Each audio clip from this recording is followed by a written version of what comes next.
Alright, it's a usual Saturday look at Amstrad Action again. Uh, Still going through issue number 70. Right in the middle of 1991.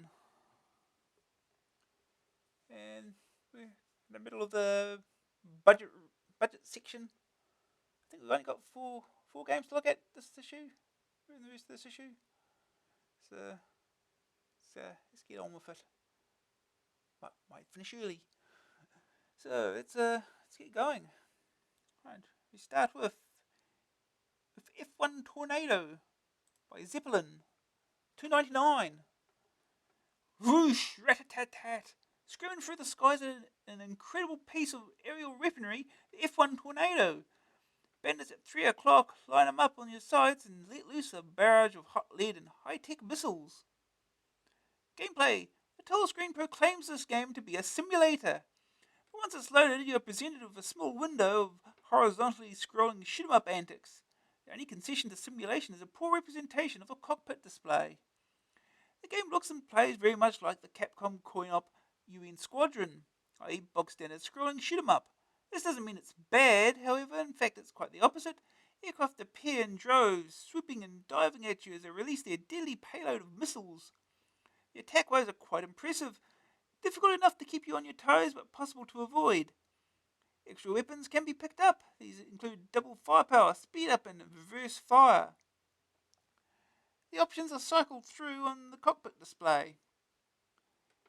The graphics are nice, the sprites are fast, they're colourful, and well animated.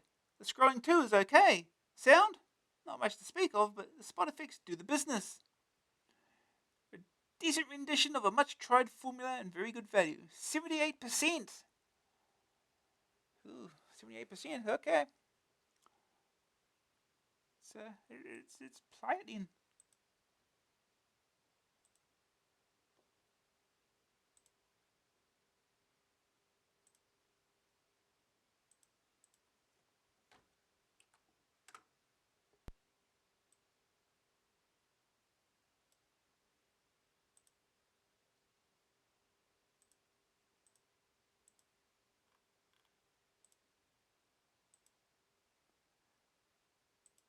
Alright.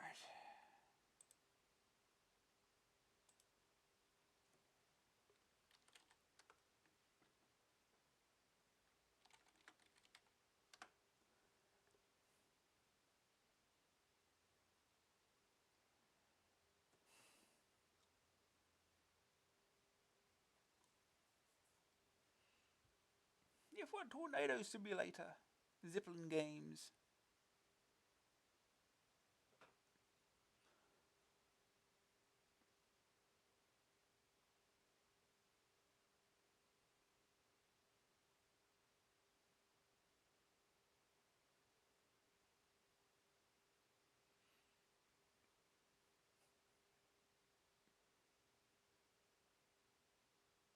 Shove that display up.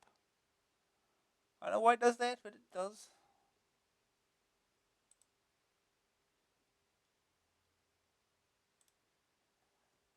F1 Tornado Simulator copyright 1990 Zeppelin games coded by Igor. Graphics by Cass.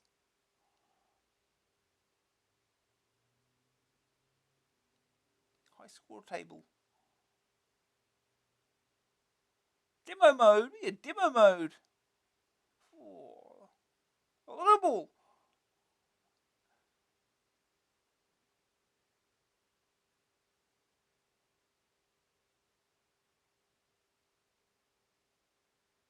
Oh, shooting at something.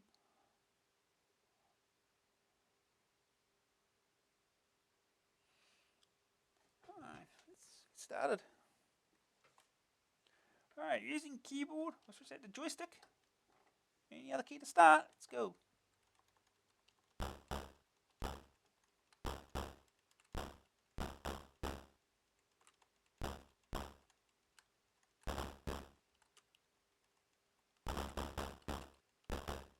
Oh, I didn't even know what hit me.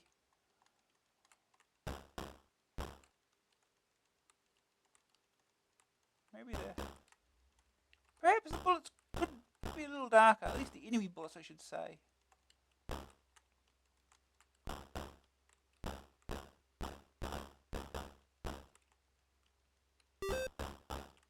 Oh, yeah. Saw that too late.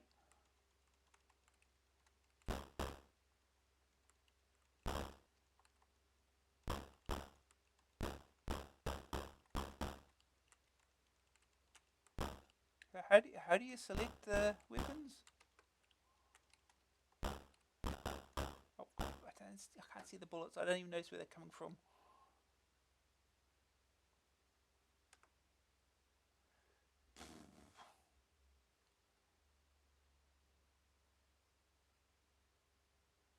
Let me check the manual. We've got time to check the manual.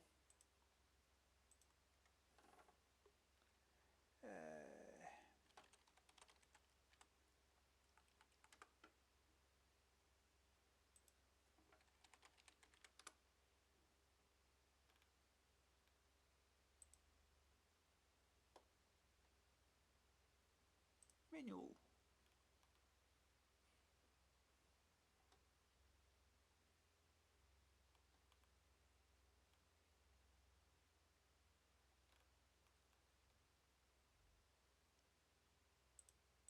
In a bit.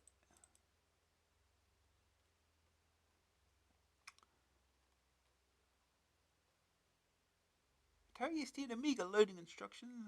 Okay. Loading instructions in various languages. The F-1 Tornado flies from the Allies' aircraft carrier on the edge of the battle zone. Your mission is to seek out and destroy all enemy installations, frigates, aircraft, tanks, and gun emplacements. As well as its oil-cooled machine guns, the F-1 Tornado can pick up weapons from destroyed enemy aircraft when a fighter is carrying a sophisticated weapon system is destroyed. Pick up the weapon system icon and choose from the following: reverse fire, double fire, speed up, heat-seeking missiles, cluster bombs. Press escape to select the weapon for use for a measured period of time. Escape. That's an obvious choice now, isn't it? Alright. Alright, let's try again. Can we get out of the... Here we go.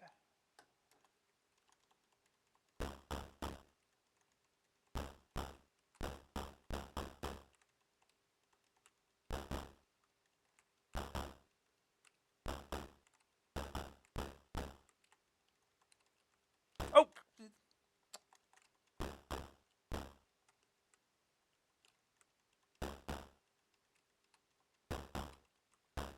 At least I appreciate these enemies don't take 10 bazillion hits to kill.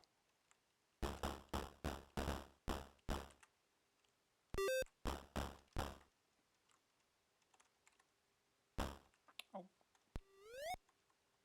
Oh, we got bombs.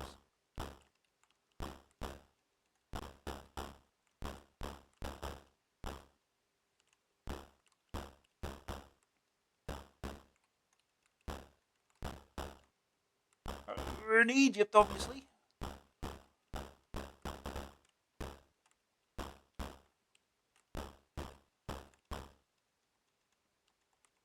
Oh, the bombs have run out.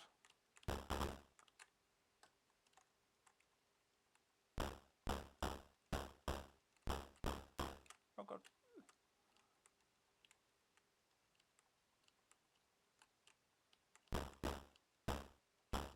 Oh god, we got a tank.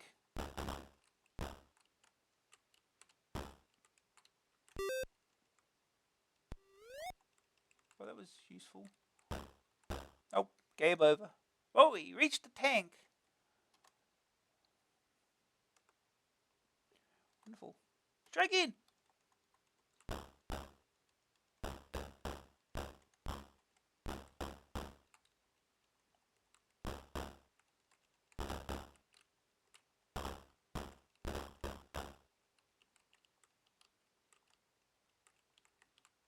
Oh, no.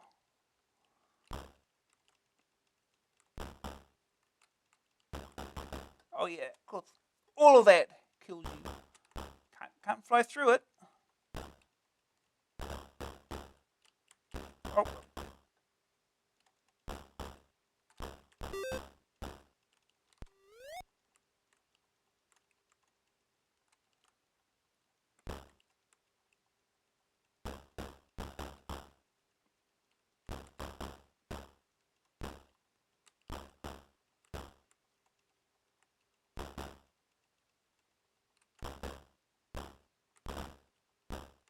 ran out already.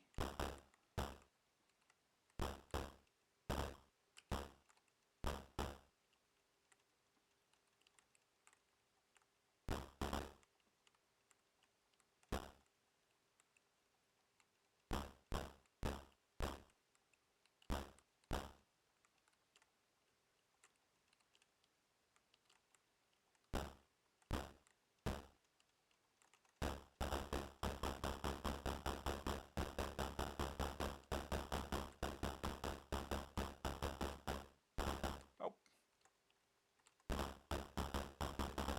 Oh. How many times do I have to hit it? And where do I have to hit it? That'd be nice to know.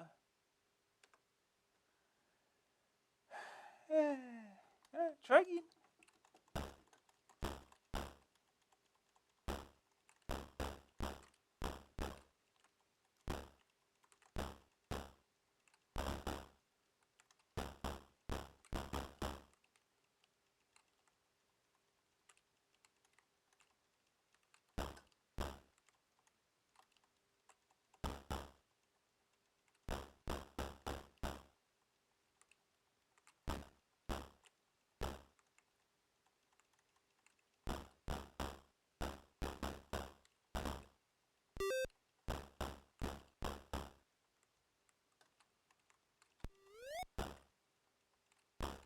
Oh god, I always ran into that bullet.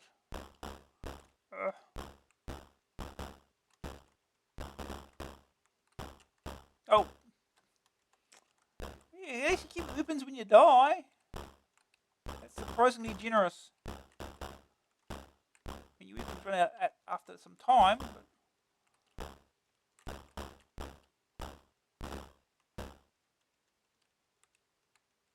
I'm sure if I touch the pyramids, they'll kill me.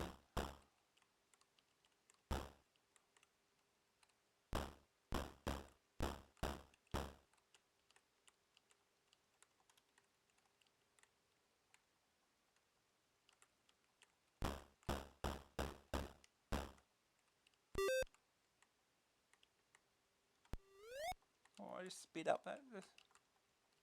Oh god.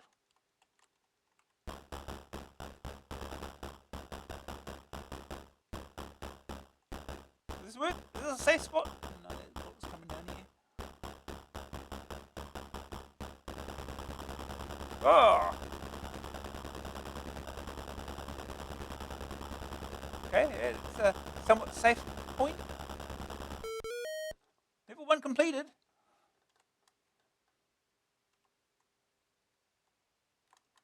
Stage 2 looks very much like stage 1 does.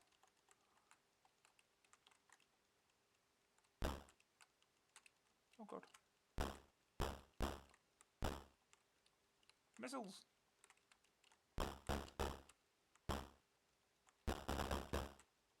But they fire randomly, which is not always helpful.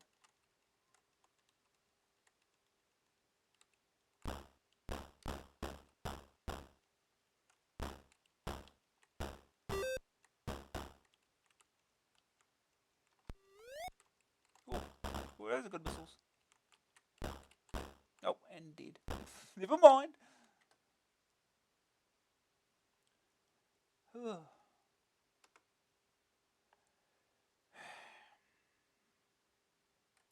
try again. Oh! What's the quit button? Is there a quit? Never mind, we'll just do this. Here we go. Better.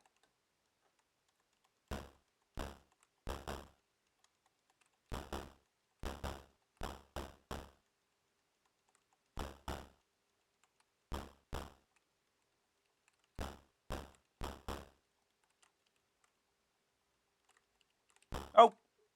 Forgot about those.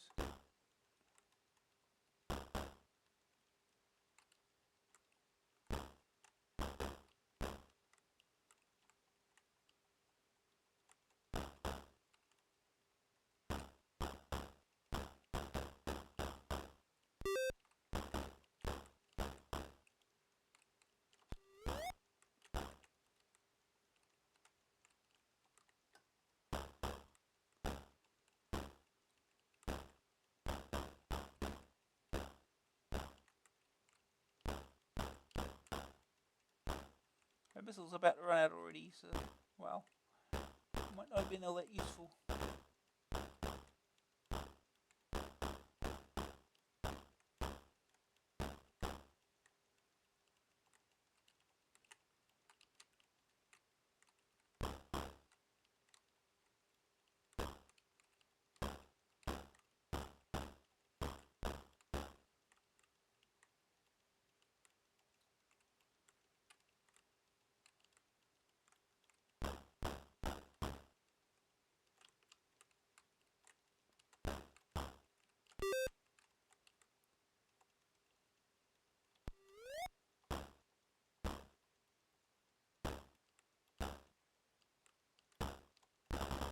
Oh. Stay down here.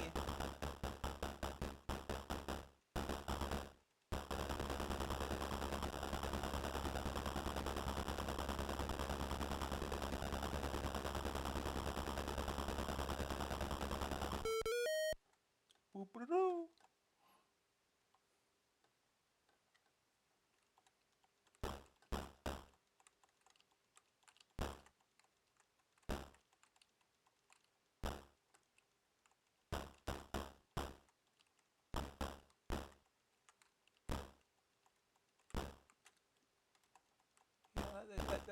The missiles are here. Helicopter missiles are avoidable or something.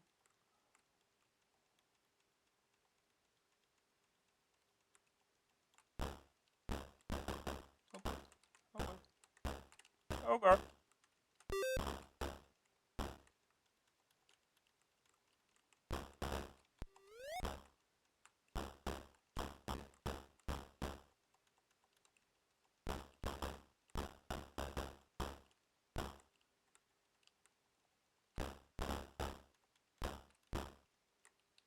Oh, yeah.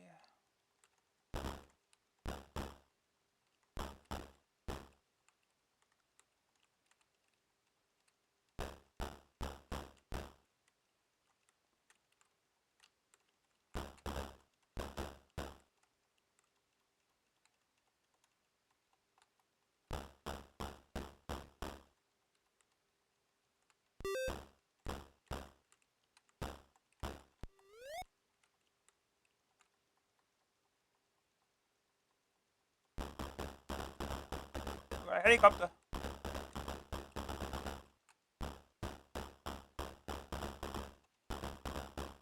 Oh, God. Helicopter move.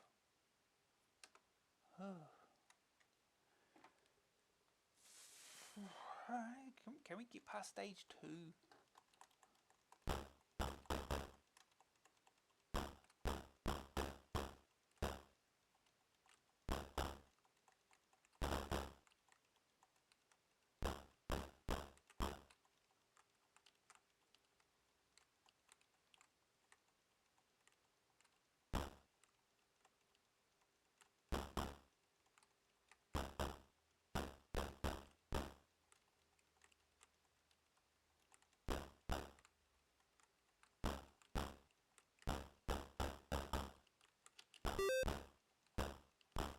Hold of this for a bit, shall we? Don't have to enable it yet.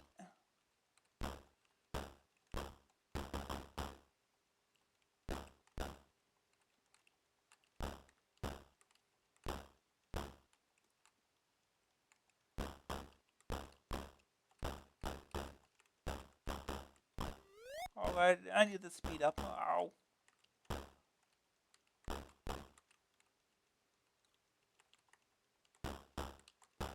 No.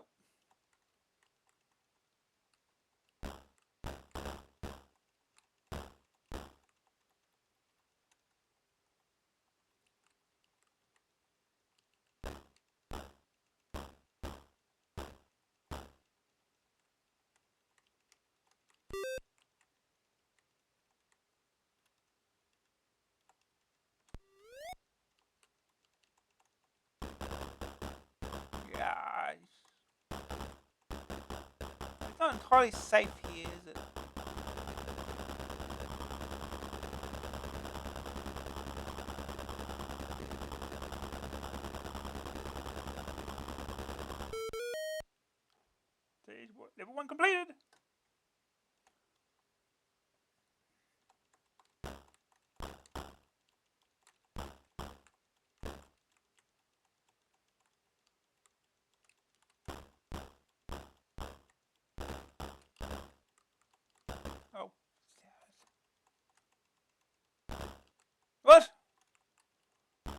know what hit me.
Ah.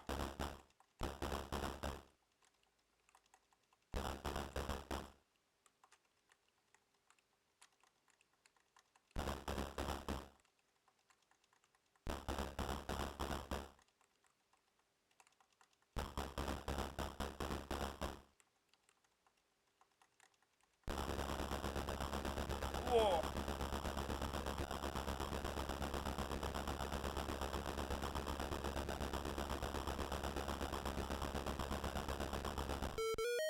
Boop, boop, boop.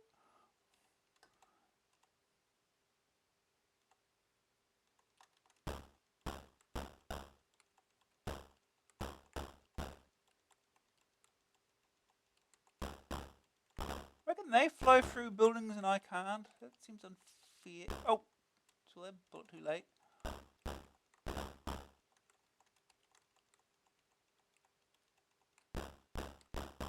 Bullets can go through buildings. Enemies can go through buildings. Oh, not me. Oh. Just as we're about to get a weapon. Oh. It's F1 Tornado Simulator.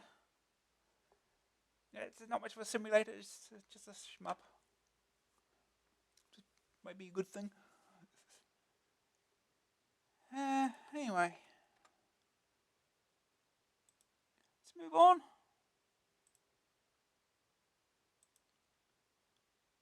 Next game. Well, got R-Type and Arkanoid Revenge of Doe. We've played both these before. Anyway, R-Type, Hit Squad 299. Repackaged, repriced, and re-released Amstrad version of one of the all-time coin-op greats. R-Type in the arcades was a storming success, and quite rightly so. The Amstrad version was unfortunately a Spectrum port. Relief then that the Spectrum version was an absolute classic. The CPC version has all the features present in the arcade version. Gameplay. The plot is minimal, something about twisted alien space demons and the Bido Empire. The action doesn't really rely much on plot anyway, the objective being to fly right through a scrolling alien landscape, killing everything. The horizontal scrolling works well enough, all the extra weapons are there, and the end-of-level baddies can be just as nasty as the arcade parents. Some of the extra weapons are very juicy indeed, the ripple and reflective lasers being particularly impressive. Graphics and sound. Decent, detailed, but unavoidably Spectrum-esque graphics. They move well enough, however the spot effects are nice and complement the action. Won't work on plus machines. We have been warned. Verdict, great, but for spicky graphics. 72%. I got Arkanoid Revenge of Doe. Hit Squad 299. Arkanoid is remarkable in at least one respect. It has the most ridiculous excuse for a plot you have ever heard. Something about space fiends and starship invasions and who knows what. Gameplay. You control a small bat at the bottom of the screen. Facing you is a large wall of bricks. The object of the game is simple. Bounce a ball around the screen, destroying any bricks in your path. If the ball gets past your bat, then your history. Some of the bricks contain add-on goodies, including warps to the next level, bat extensions, and multiple balls.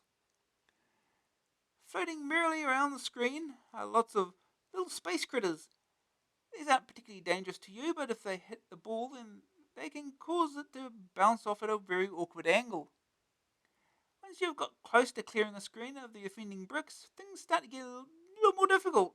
The bricks get more and more isolated, and you'll have to have great trouble finding the right angles to bounce the ball at.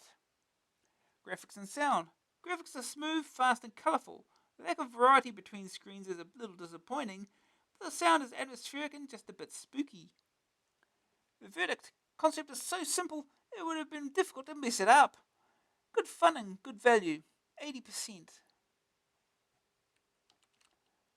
Software City.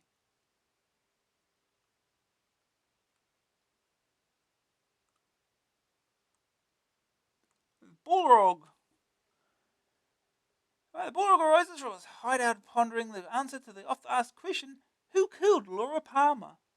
As well as bringing all the usual adventure news and reviews. Yarkon Blues. £2 cassette, £4 disc by Joan Pancott. Wow Software. A long time ago, tea time last Wednesday to be precise, in a galaxy far, far away. Thus opens Yarkon Blues, the latest game from Joan Pancott, Wow Software, and the first for new author Jason Davis. The Bell saw the game first many months ago when Jason sent it in to be reviewed, but it really wasn't up to standard. It hadn't been playtested and it showed. Since then, Jason has, with the help of Lorna Patterson, polished this dull rock of a game into a little gem. You play the part of Rick McQuick, hero and all-round good guy, who's relaxing in his cargo ship, Oda Eater 2, sampling the ship's cargo, ulterior old McSpewin's spirit. And when a stray empty can thrown by Rick hits the autopilot and the ship veers towards a small blue-yellow planet called Yarkon. Next thing, poor Rick knows the planet's old missile defense system, which has been dormant for years, launches against Oda Eater 2 and a fearless hero. Luckily, Rick, not being that fearless, jumps into an escape pod and lands on the planet, soon to be followed by the smouldering wreckage of his ship crashing through the sky. As courageous, intelligent, and mega handsome, and not very modest, Rick, you must somehow escape from the planet Yarkon. No problem for someone who is such a hero. Enough of this scenario. What's the game like? Good is the answer. 60 locations and size. It has strong, and sometimes quite difficult, puzzles. Yarkon is also ruthlessly filled with red herrings, one in particular threw the Belg. During the game I came across a fish, which was described as a red herring. However, thinking I knew the game's quirky humour, I spent ages trying to find a use for the fish, only later to find out it was indeed a red herring. Yarkon Blues is a GAC game with average graphics and oodles of humour. A strong atmosphere and puzzles make the game. The Bell hopes to see Rick McQuick again, and looks forward to seeing Smoking Horror in 2001 A Space Oddity, Jason Davis' next two games. Well worth buying. Atmosphere, 66%, interaction 64%, challenge 60%, overall 69%. News, adventure game news. Adventurers Club to close. Sad news for all adventurers. Henry Mueller's Veteran Adventurers Club is to be wound up. The news only came in at the last minute, so I'll have to bring you all the details next time. Recreation's new releases. Mentioned last month, Recreation is the name of a new company created by Mark Eltringham to market some of the mini games that are being released at the moment. Mark tells me that he got the name Recreation from some old some old song he heard playing on the radio. Anyway, Mark has a further 4 games to add to his growing list, all of them created using GAC. Icor. According to Mark, this game risks your way to another world where you have to do something with a donkey and some coffee. Any more I'm not too sure of. Price is £2 tape, £4 disc. Key to Paradox, a Charles Sharp adventure set in another dimension, the land of Paradox. £2 tape, £4 disc. Detective and Crown Jewels, a double adventure pack, both games written by Alex Goff. Detective has you searching for a traitor before the traitor can destroy your country with a doomsday device. I know they have a doomsday device. crown jewel as you're looking for the 3 gems missing from the King's U crown. £3 tape, £5 disc. Mark is planning on personalising each game, so when you order a game from him, please mention your first name and your birthday so he can include them in the game. Ooh, fancy. Adventure list. Mark Elshingham has now finished compiling his list of every adventure game ever released on the Amstrad. If you're interested, send an SAE and a black disc to Mark. Okay, congratulations, Mark. It will be very useful to many adventurers. Beginner's Guide re-released. Atlas Adventure Software has republished a Beginner's Guide to Adventures, reviewed in AA65. Following a few minor corrections and additional new illustrations, Mandy Rodriguez has offered Belg readers 50p off the £3 price. At only £2.50, the book is now even more of a bargain. If you want a copy, send Mandy the coupon below with the money. Warning!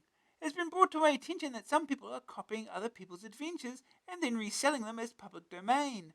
Please make sure that if you run a PD library that the software you have in that library is all PD. Otherwise you could get yourself in serious legal trouble. Fantasy Power. £10 tape, £15 disc.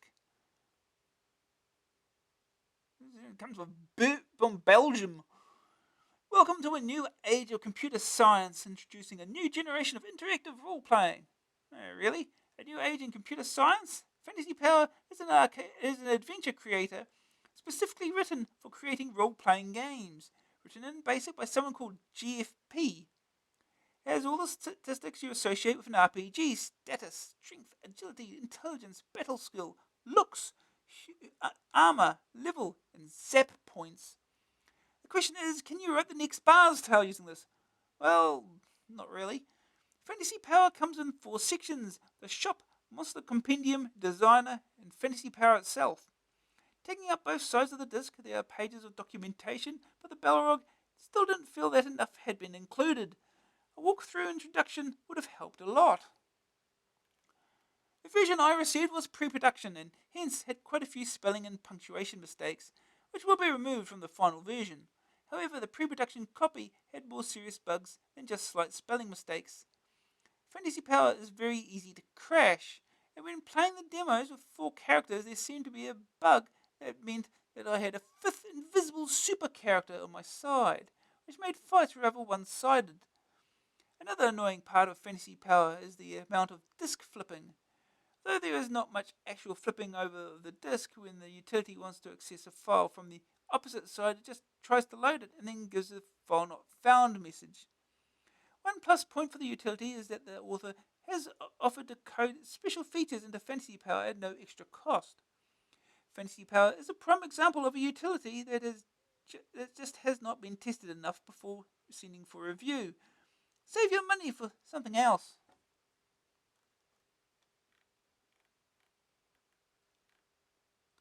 The Buzzsail Club penultimate episode. Over the past year and a half, the Bullrog has been running a feature of one of the biggest and best games on the Amstrad, The Bard's Tale. Now, all the knowledge gleaned from the many people who wrote in and has been combined to provide the complete playing guide. Ooh. So basically, there's only going to be one more Bard's Tale Club. Ooh. Just for laughs. Contributions desperately needed for Just for Laughs. This month's selection is thanks to Simon Aragorn Netherwood from Restrick. Arnold Blackwood Games. Try being foul-mouthed. Boggart. Don't give the aliens the Barkenstone in Part 3. Lost Furious Part 1. Swear twice. Approach robot without wearing fig leaf. Lurking Horror. Try showing the hand or the stone to the hacker.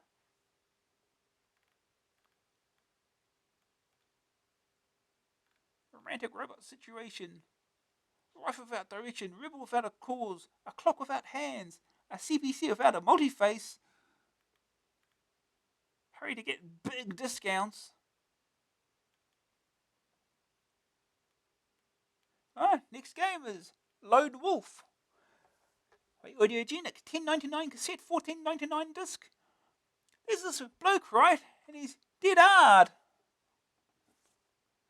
He's got a big sword and he comes from a land where vowels have been virtually outlawed.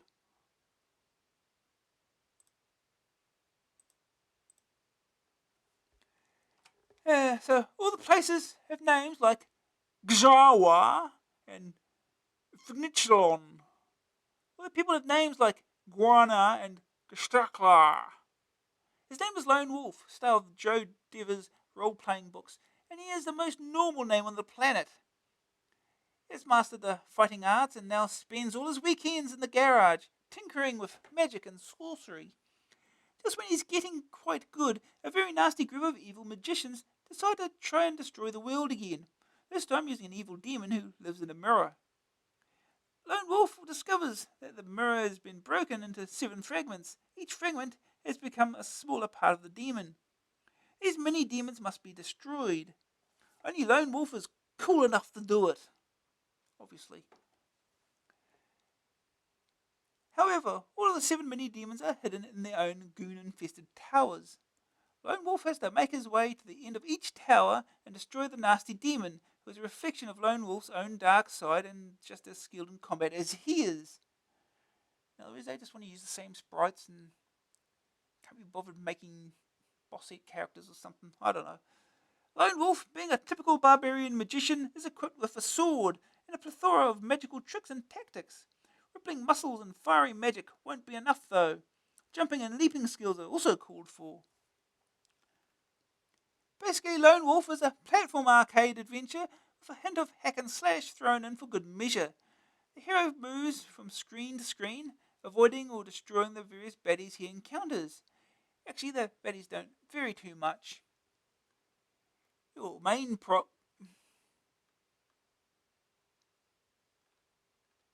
Are we missing something here? Your main prob... Oh, it's up there. My main problem are ugly little crows who fly around, knocking you off ladders and platforms. As you climb, you will come across various obstacles. These include fire-spitting statues, huge fire-spitting grim reapers, and little flying shuriken. These will seriously deplete your energy if they happen to strike you and are often difficult to avoid. An irritating aspect of gameplay is a tediously slow rate of movement. Jerking forward like a particularly lethargic slug, Lone Wolf sprite is hardly a sight to inspire knee-trembling excitement. And when climbing ladders, be very careful that the only direction you push is straight up. Even the slightest hint of a diagonal will send you tumbling to the very bottom of the ladder, which could be 2 or 3 screens away. Very frustrating. The graphics are very dull, bland platforms and dodgy sprites. The backgrounds are extraordinarily uninteresting. Just the odd bit of brickwork here and there, and little in the way of atmosphere or style. The fighting sections are reasonable, but again the sluggish animations spoil things. The 2 fighters look identical in all but colour. This fact is loosely explained in the plot, but the more cynical among you might have other ideas. The range of moves is quite extensive, with a variety of sword moves, kicks and punches. The various magical abilities can be called into play at this point, but your opponent can also make use of these. It's most annoying when the dude you are fighting suddenly vanishes, reappearing behind you with a nasty sword move. Incredible warrior king, dark magician, and barbarian killer. So why is he crying like a big wet sissy? Oh. The sound is reasonable with a nice opening tune and some neat spot effects. This is the game's only saving grace, however, and the section is much too sluggish and repetitive for any lasting interest. Lone Wolf is a waste of a license, and very few saving graces and little in the way of lasting appeal. Avoid. Okay. Renowned fantasy writer and polo neck pioneer Joe Dever pictured with his creation. Oh my gosh, Lone Wolf gets his ass kicked, literally. His evil reflection gives him a sharp kick in the body, but with a quick turn you can dispatch the fiend. Second opinion, Lone Wolf is appalling. Horrible chunky graphics and this crushingly dull gameplay make for a truly dire game. Give this one a very wide berth indeed. Right, first 8 task will beat the first 2 Guardians. Yeah, that's going to happen. You got to find them first. Right, verdict. Graphics 51%. Drab sprites, dull backgrounds, and slow animation. No real appeal whatsoever. Sonic 70%. Nice spot effects and a decent intro tune. It's a fun sounding game. Grab factor 41%. Oh dear, far too slow to garner even a hint of real interest. Staying power 40%. Very samey gameplay and poor graphics make this ultimately resistible. Rating 42%. The free book gives this game a little value for money, but not enough to justify the price. Oh, you get a book with it. Something. Okay.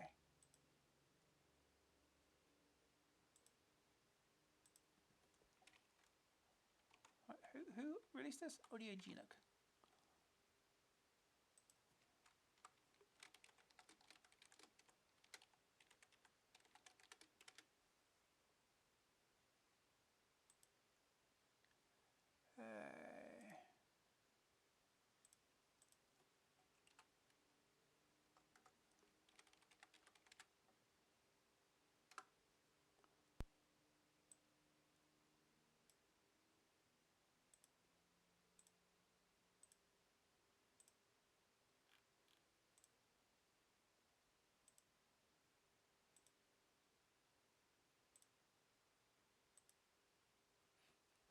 Alright.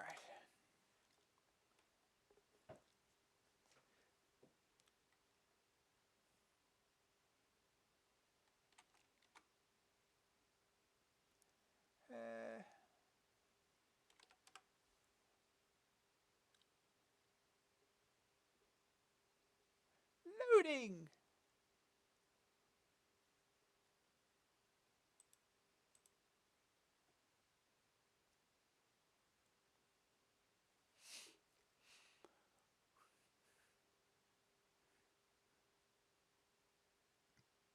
Lone Wolf. 991 Audiogenic Software Limited. Mirror of Death.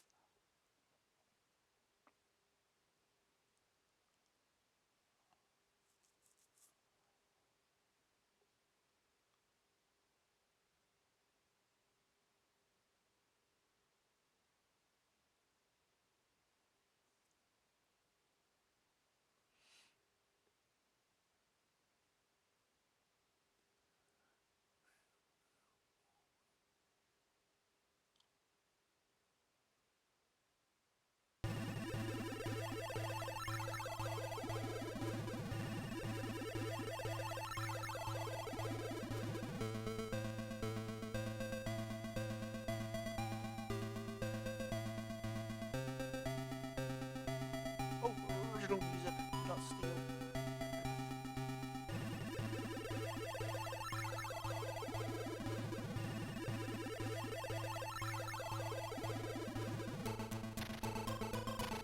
Better.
Let's go. Lone Wolf, the Mirror of Death. Start game, select high skills, define keys. Select keys up in space.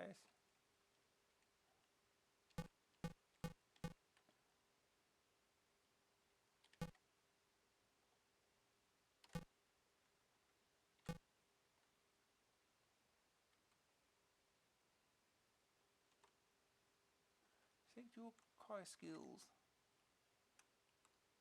Visibility, kinship, size surge,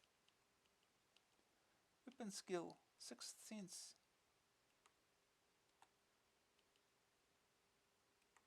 healing. We could probably use healing. I've no idea how you use the skills.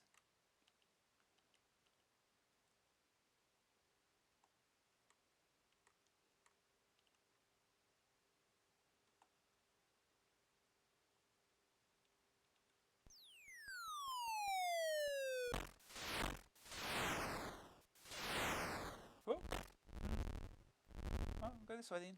Oh, can't go that way.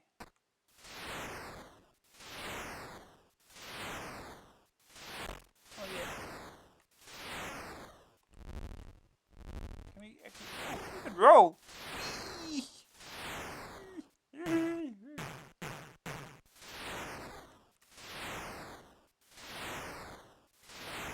Kick it. Yeah.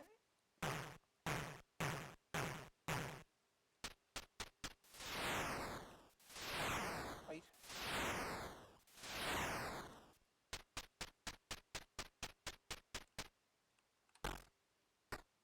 You still can't go left or right, really. Oh, and we fall. Jumping is awful in this. There's no fall damage as far as I can tell. I suppose it's something. Oh. Wait.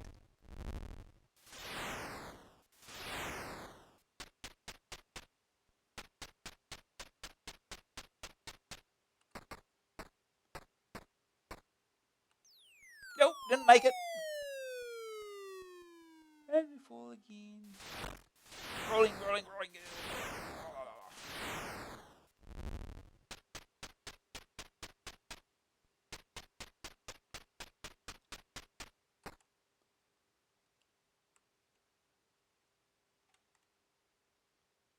Palm thrust.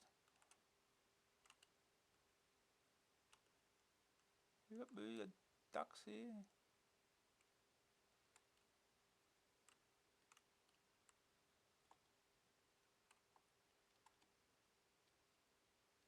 So I wonder how you use your things. Oh, just push the buttons apparently. Oh, jeez. All of a sudden it went fast.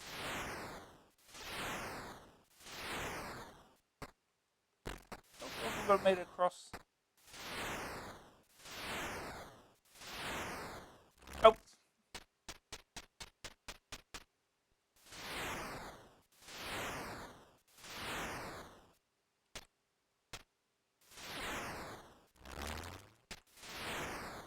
I don't know why I did that.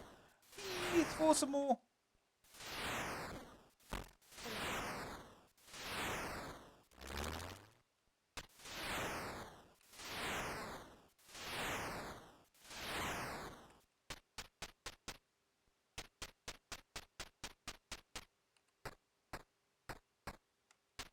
Get.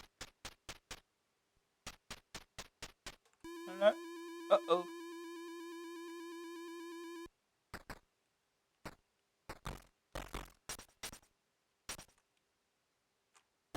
Are you rolling to him like a barbarian? Guess not.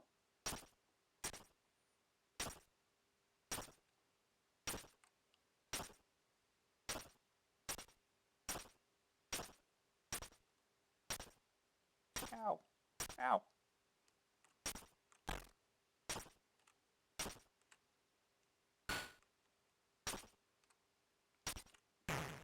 Please roll away. Can we do a flying neck chop like in Barbarian? That would be cool. Just...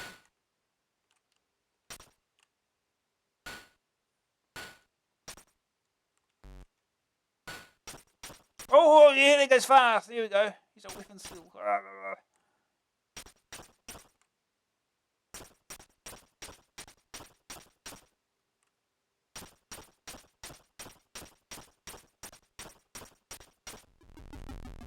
He's dead.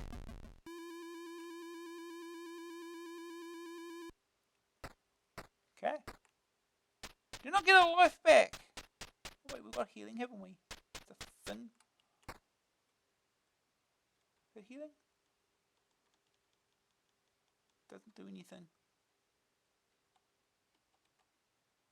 Oh, gobbler. Oh, jeez, it's death.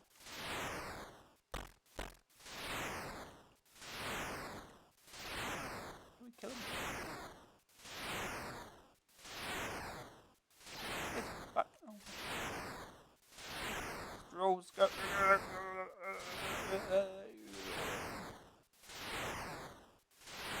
Oh god. Move! Jeez! Oh no, doves!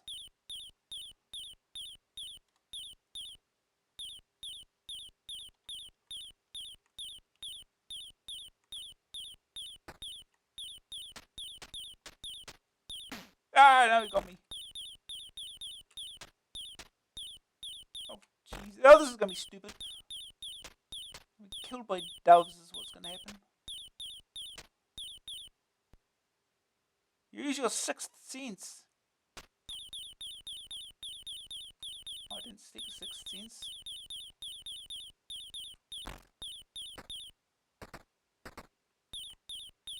Nope, that does nothing. I was wondering what that thing was.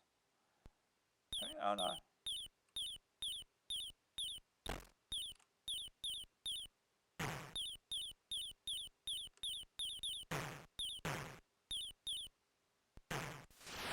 Oh, we're getting past death again. This is. Oh, it's one life down.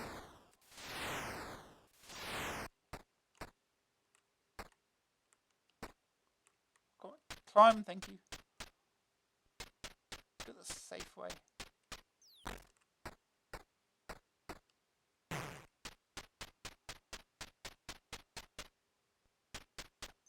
Oh no.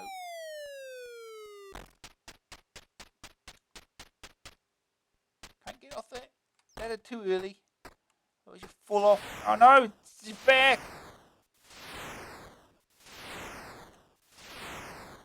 Oh, they can't block it.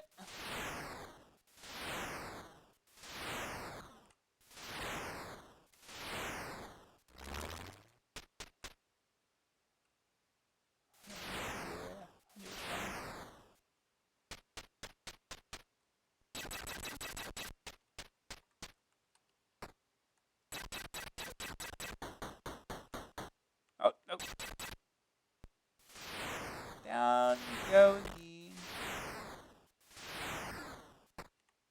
Oh, don't jump. But climb.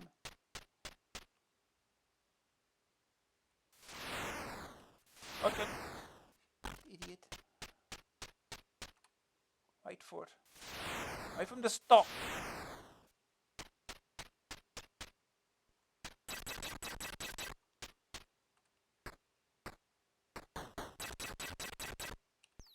Oh. He just stops jumping mid-jump for unknown reasons. Oh, I hit his head on the ceiling or anything.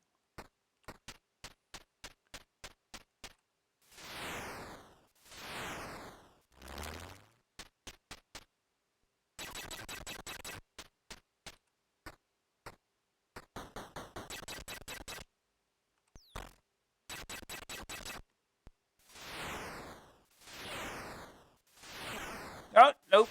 Falling. Falling. Falling. Falling. All the way down. Slowly. Maybe we should be thankful there's no full damage.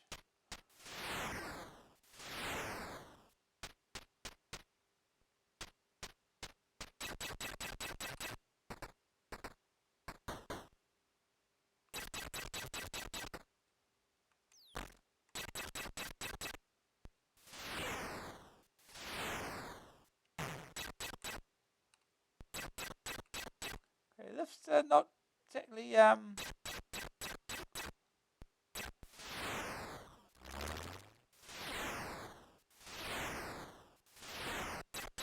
have to wait for the lifts to sync up. Get it?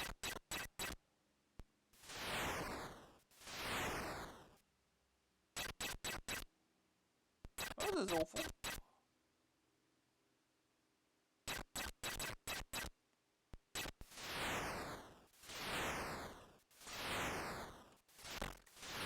Made it up. Ah! Spinny things.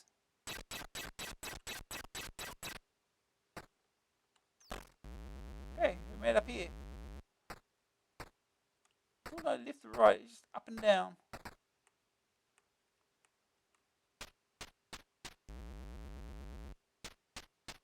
I've got two choices again. Oh no, oh, we've got another one again.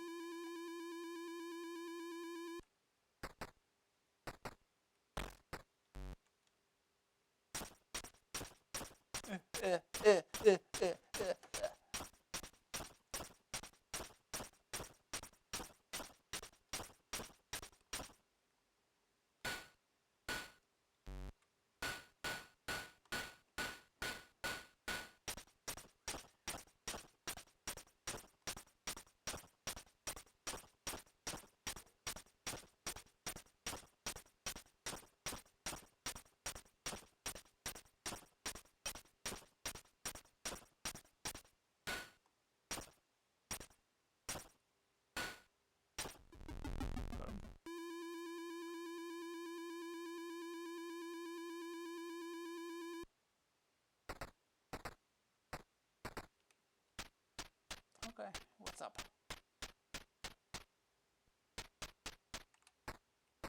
Am I the same as death again? No?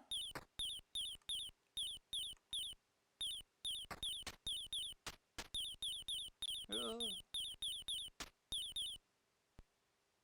Use your sixth sense. Can't really do that, can I though? Pick it!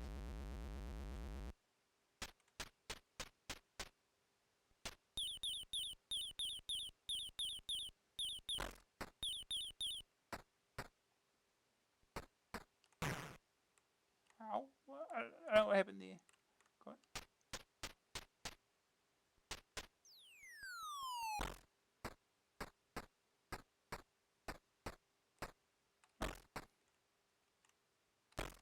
Got it. Climb, thank you.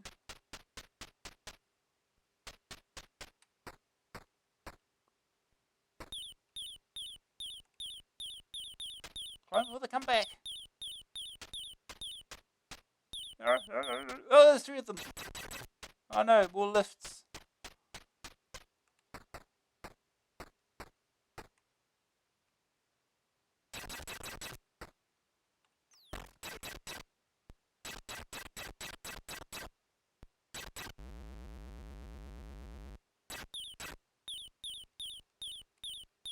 Oh no, they've fallen. They've fallen all the way back down again.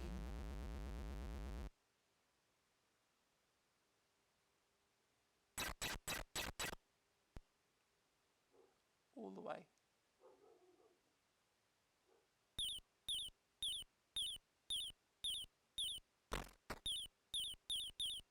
Roll, roll. Down we go again. Look at these things are vicious.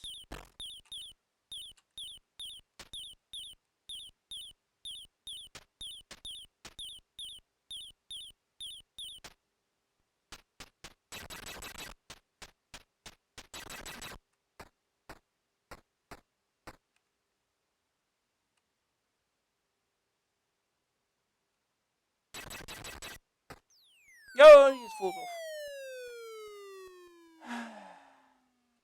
Jumping needs work.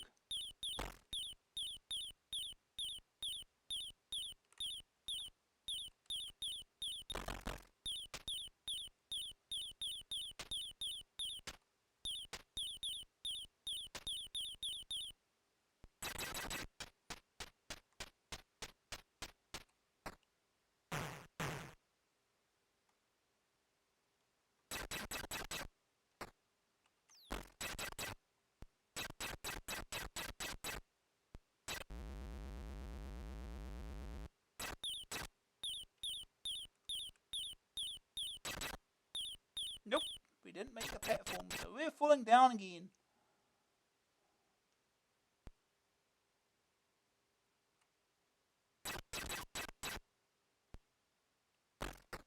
So we only did land here though.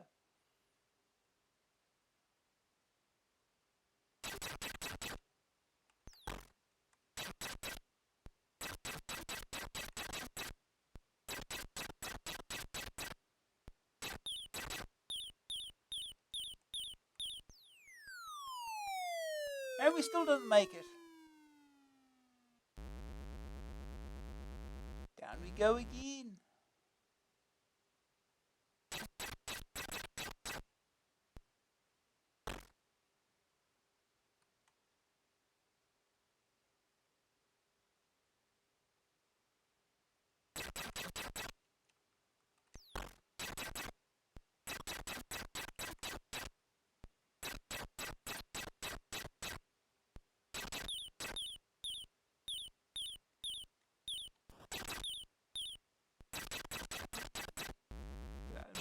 Visibility.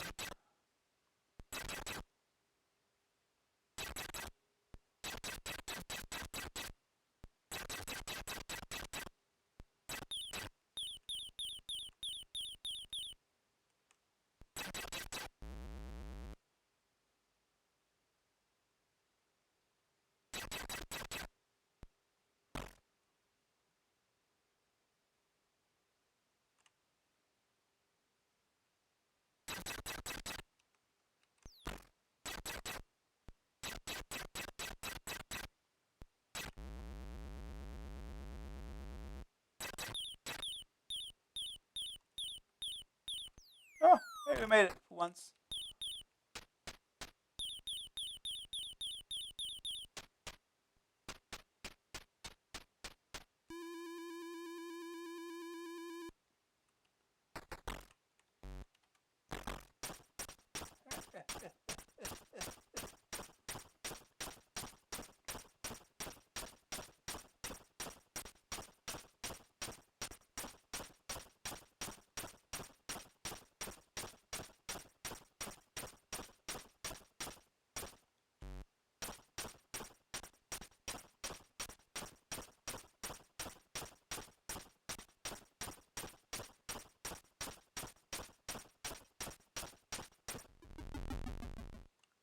Tower completed!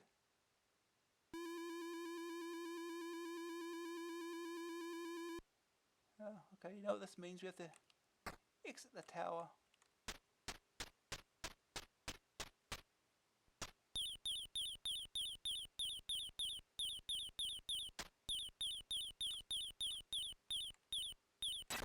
Cool.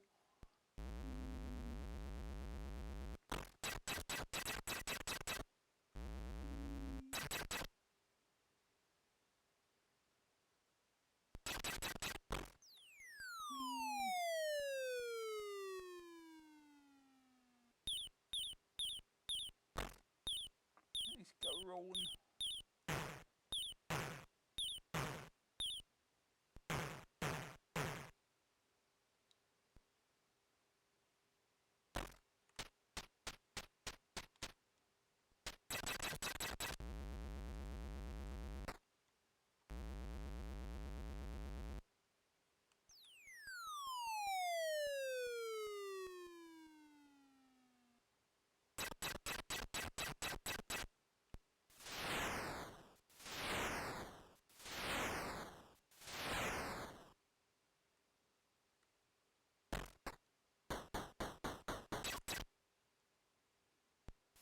Well, falling is the fastest way.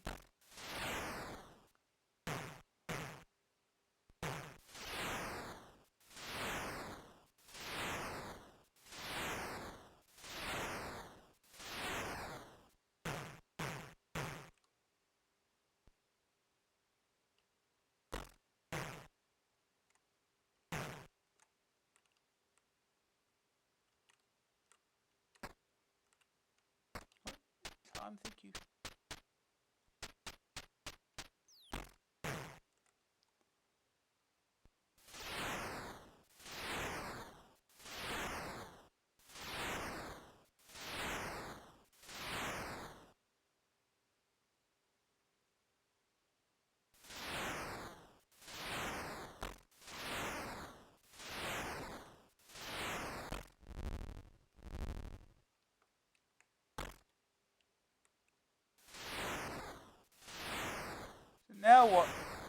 Action.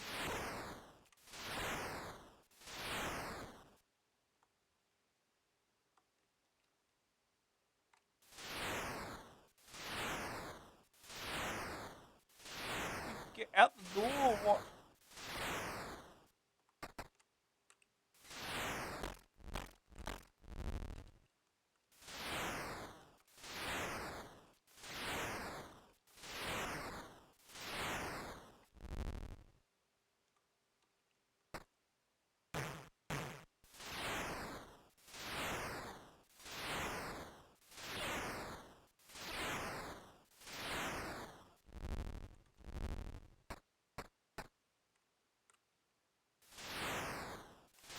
How do I leave?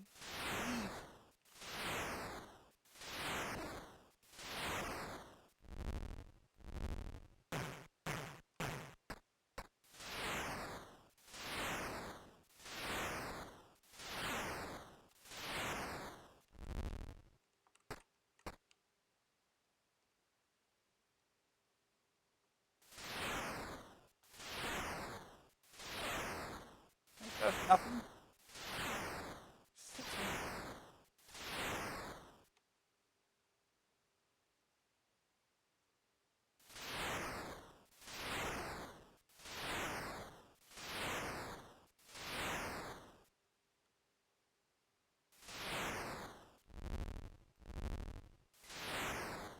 Are we invincible while we're invisible?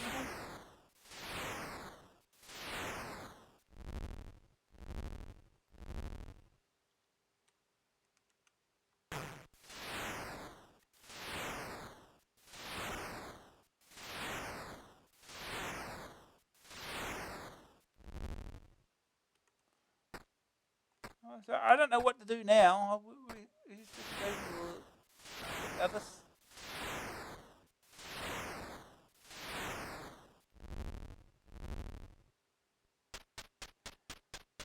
Yeah, I have no idea what to do. Yeah, I have no idea what to do now. Do you have to select 16 just to do the other paths or what? I don't know.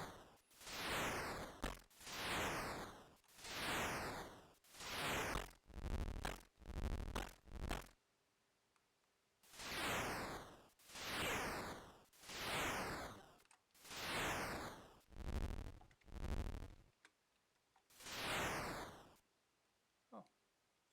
Mirror of Death Throne. That's the quit option, obviously. Anyway, you get the idea. So we'll move on.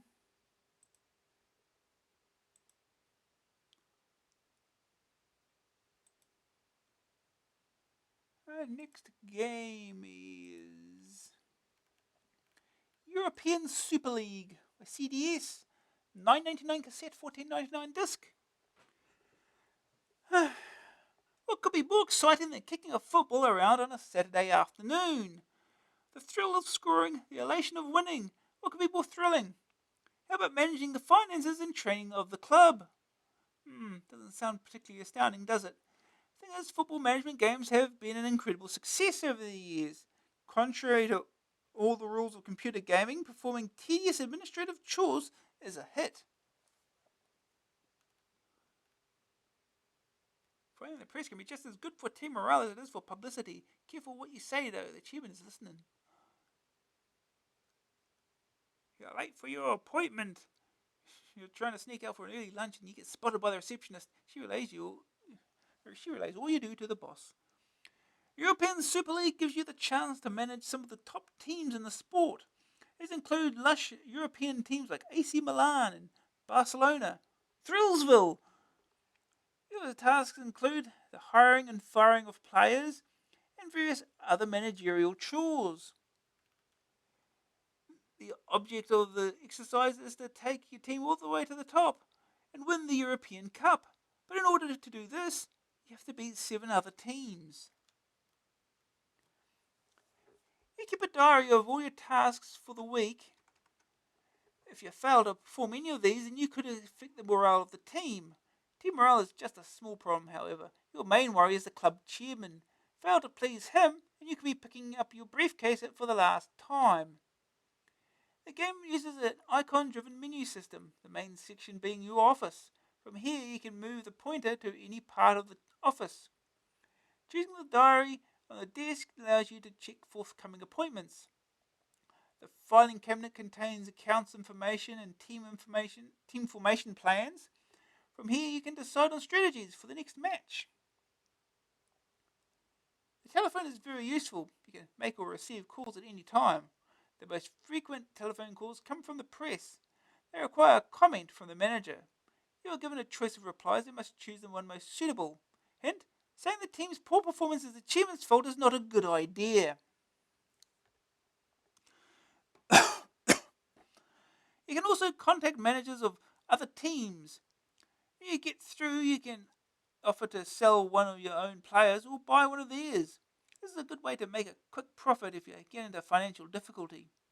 Alternatively, buying one of their expensive players could be a valuable investment and boost team morale. Training teams is also important. Deciding on the best team and play strategies is where your success hinges.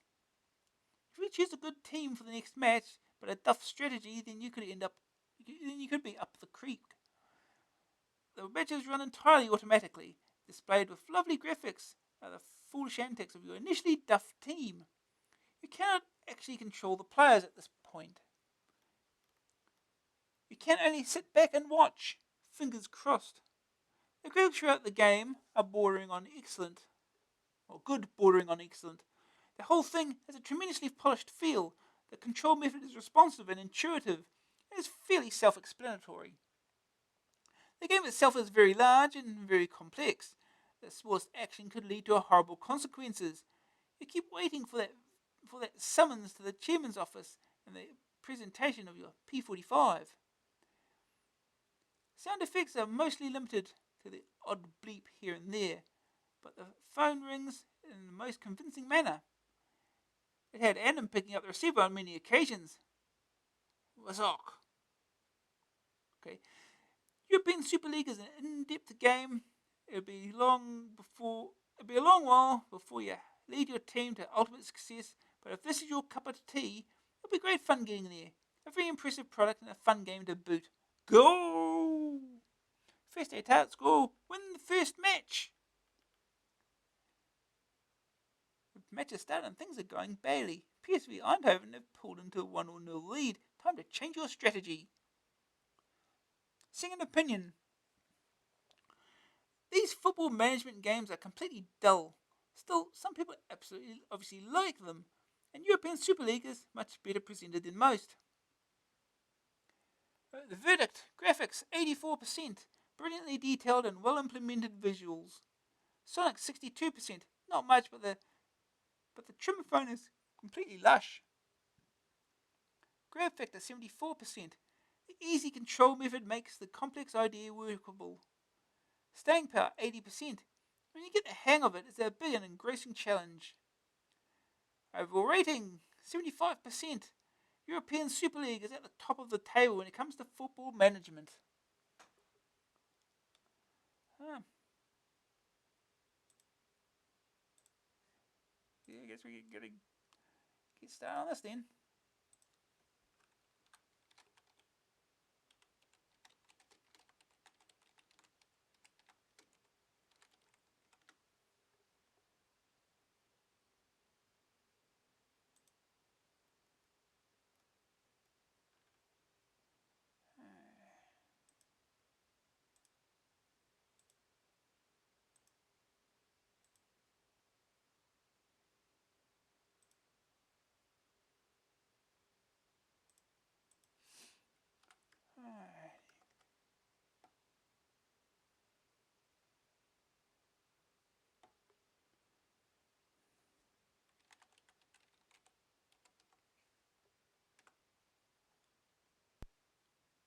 Time for more footy games. Sorry, footy management games.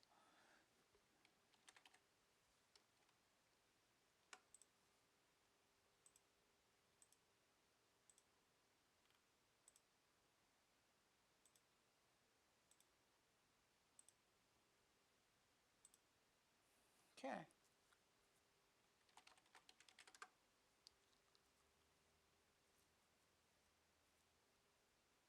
European Superleague is loading.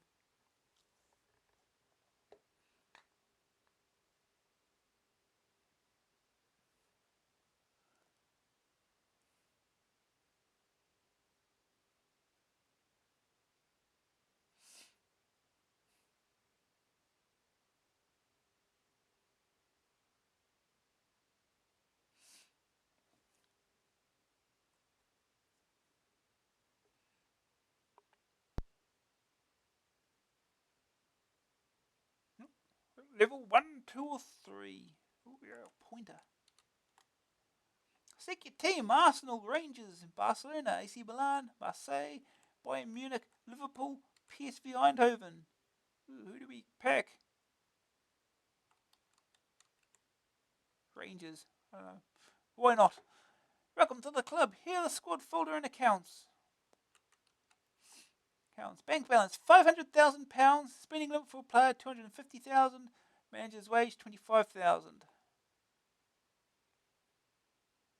Squad.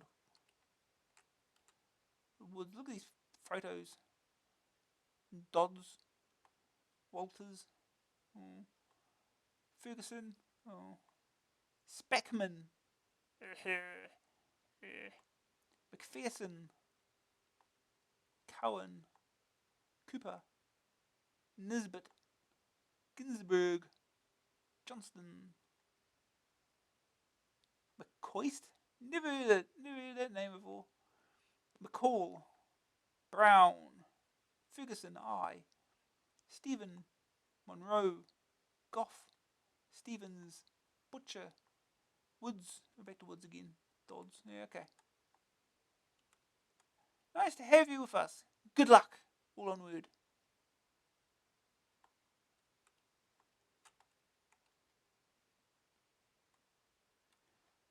Huh? It's Monday. Okay.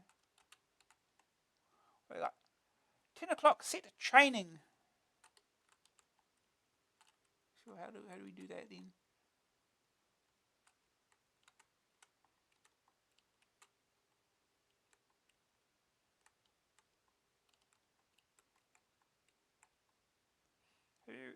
Have you forgotten you haven't set up training?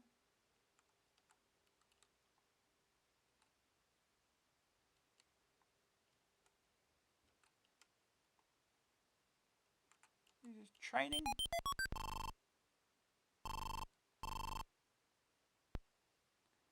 Please try later as your call failed to continue. Oh, great! Let's say 10 o'clock, I guess. It's almost 10 o'clock now. You're late for your appointment! Right, jeez, I was about to do training. Hey, nice to see you, boss. Here's the training schedules.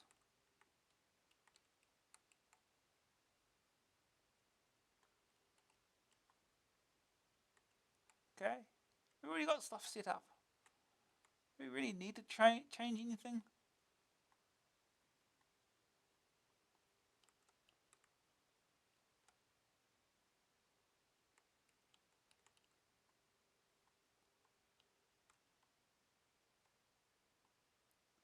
We're not doing anything on...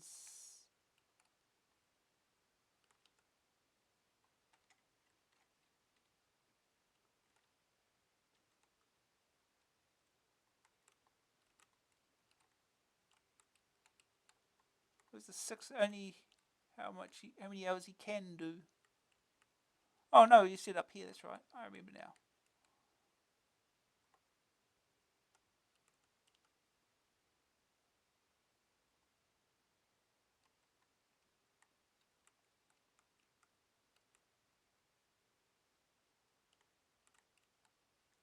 The right day would help. Saturday, here we go. Get tackling in. Who's next?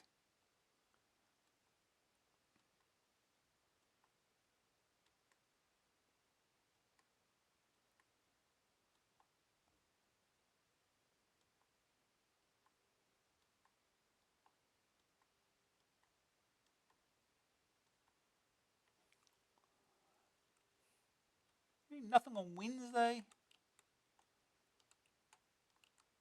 Oops. Back to Wednesday.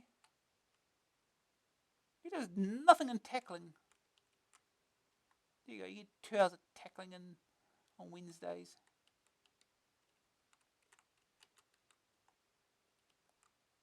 Okay. Sure about this? Might upset some of the lads.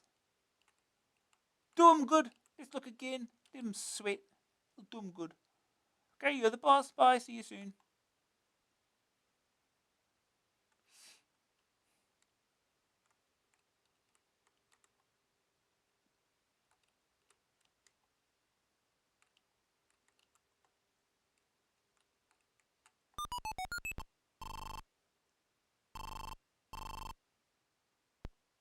Please try later, Edward.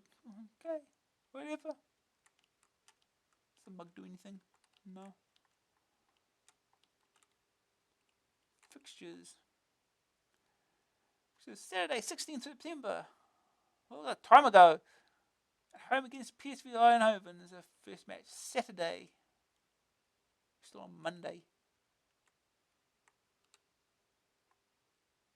Bye, boss. See you tomorrow. It's Tuesday. We have nothing scheduled Tuesday. What about Wednesday? Nothing Wednesday. Nothing. Oh, Thursday. Select team.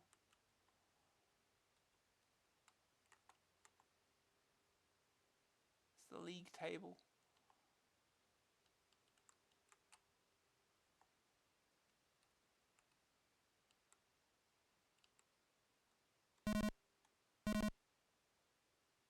Which team do you wish to know about?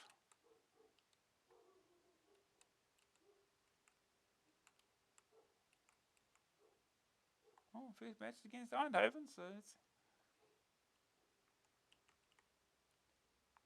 telling us all the characters. Ball schools 99, fitness 99, confidence 99. I think we're going to get our asses kicked here, aren't we?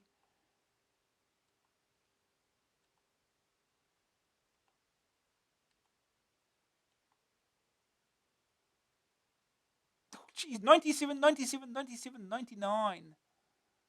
Pele. Oh. Aha.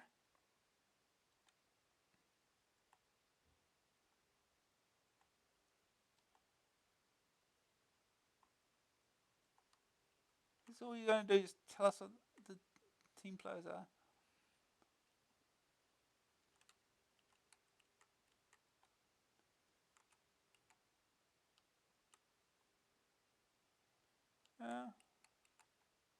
Well, we got nothing to do here, so.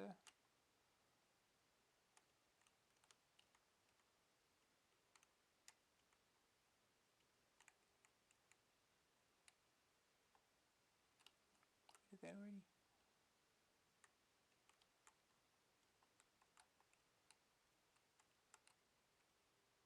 Oh. Bye, boss. See you tomorrow.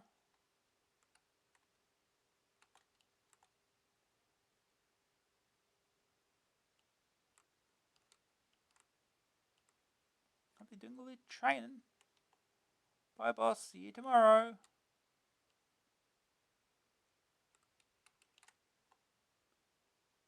Wait. Did I just skip selecting the team here of that? No. Tactics meeting.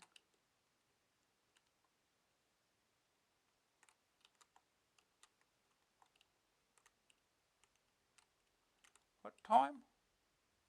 10.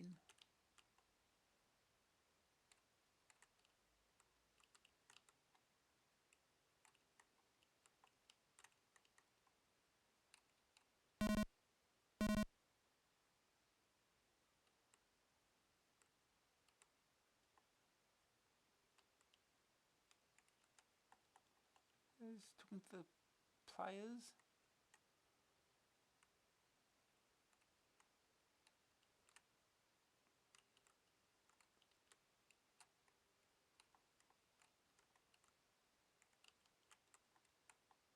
Oh, here we go.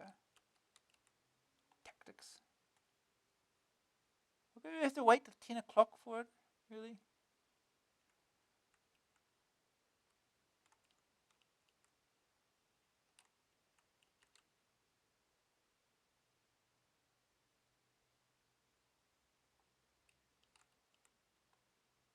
Okay.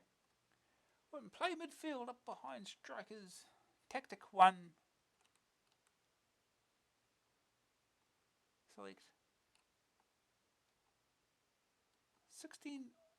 Select 15 possible options.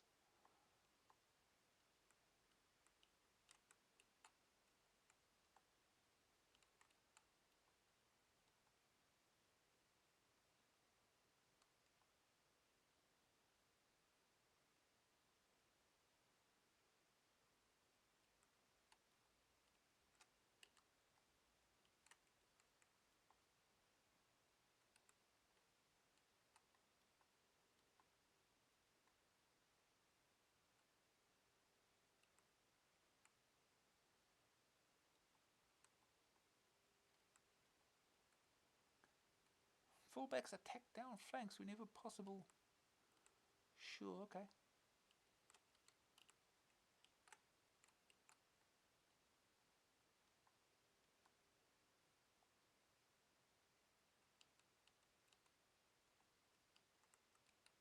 I have no idea what I'm doing.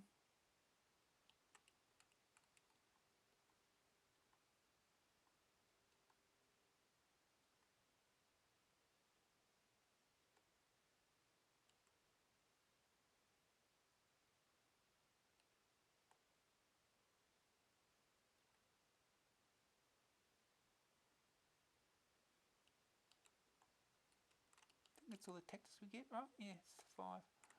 Okay. Done. Next. There's nothing else today. Do we do this team selection? How do we even do that?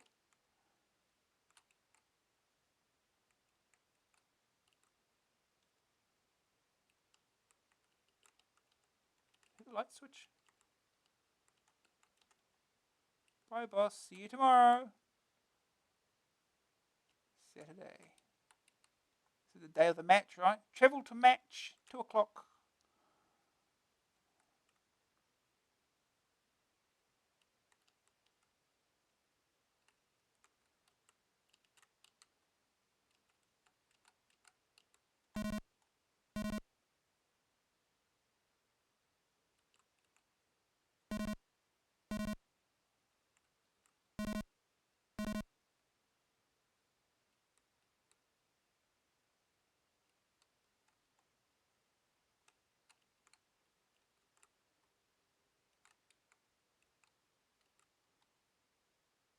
This is the players.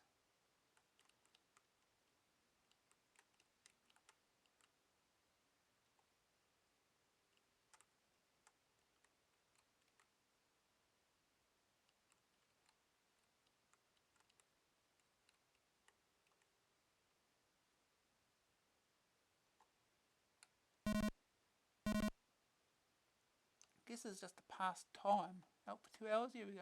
And we're back. Yeah, just skips two hours.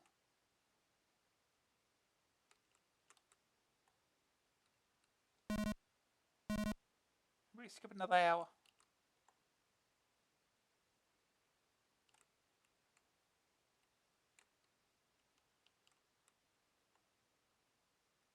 The match kick off.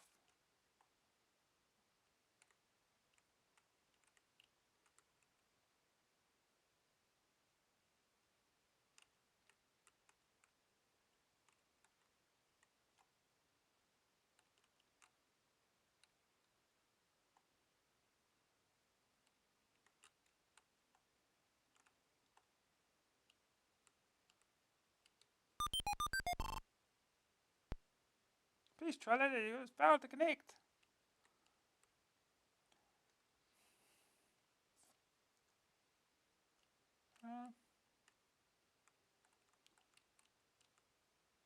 Can we go to the match early? Wait, is it a home match or an away match? I've forgotten already. At home. It is a home match.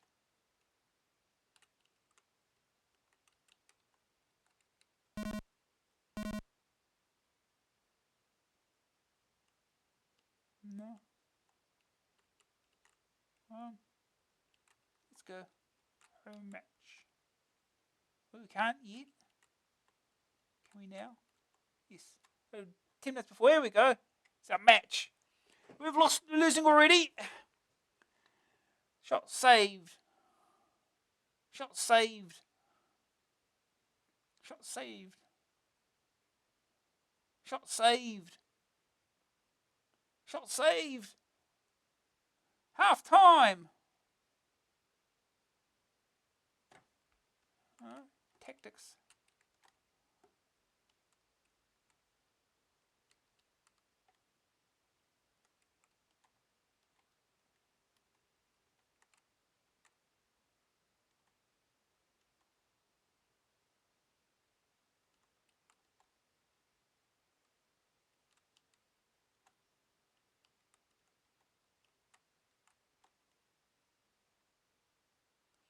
Midfield goes attack.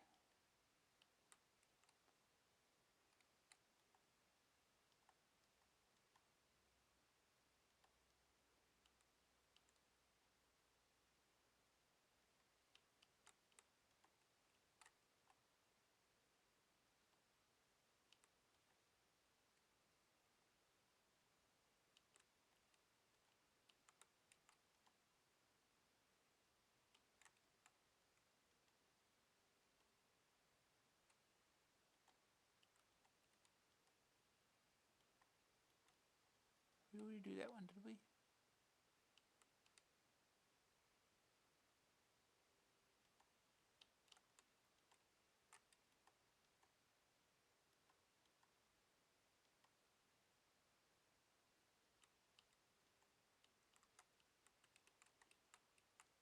Okay. See what happens. Oh, yeah, that happens. Now we're losing 2-0. Oh, we scored! Oh, something worked.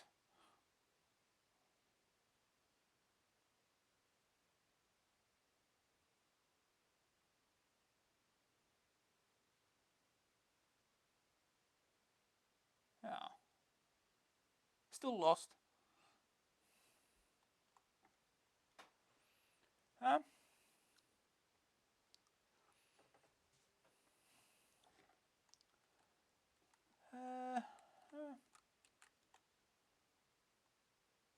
Monday.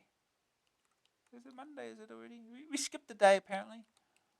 So 10 o'clock with the set training.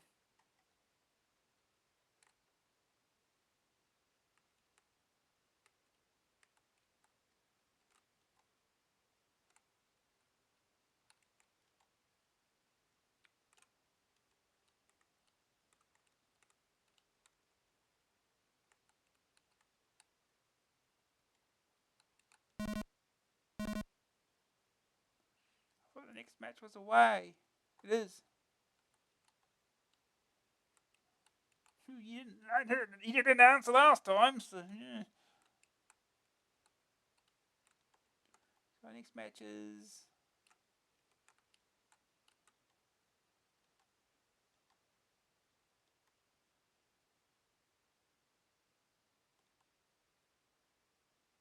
kick-off Saturday away against Liverpool. Oh. See the training. So yeah, boss, here's the training schedules.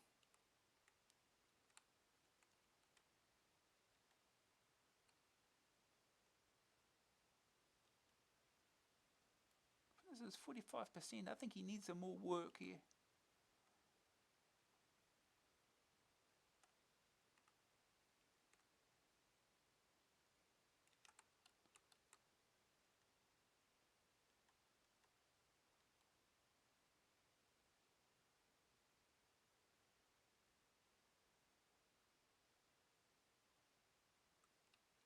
Here's some extra tackling in there.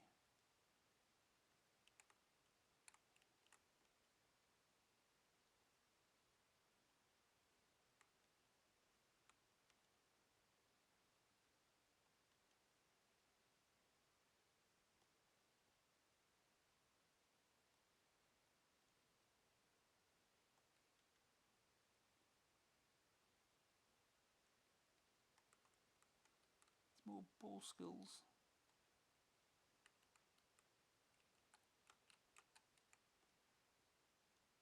Oh, past Tuesday.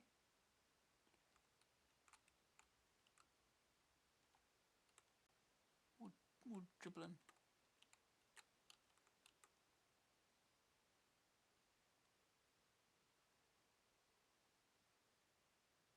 Ball skills 27. Terrible. Can we sell this guy?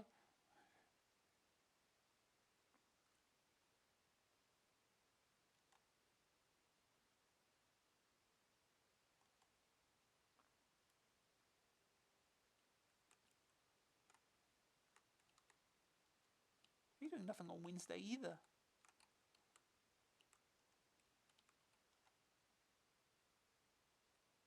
More dribbling. You do 2 hours of dribbling.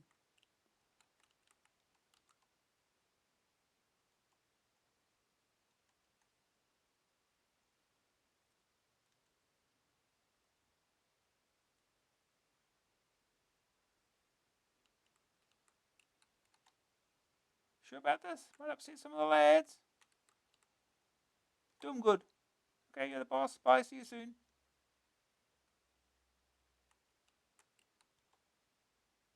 Board meeting at 4 o'clock. 4 hours to wait, huh?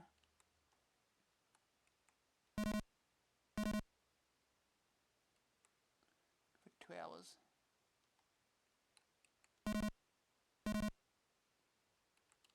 Going up for another hour. Okay. Board meeting at 6 o'clock. Boardroom. Yeah. Through there. See what happens in the boardroom, I wonder.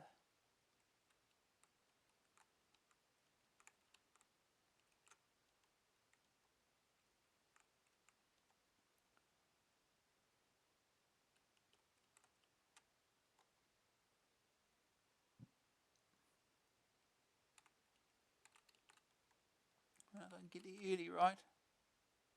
Well, early, aren't we, boss? Yes, we are. A little early. Keep complaining I'll be late, though, so... Might not be early.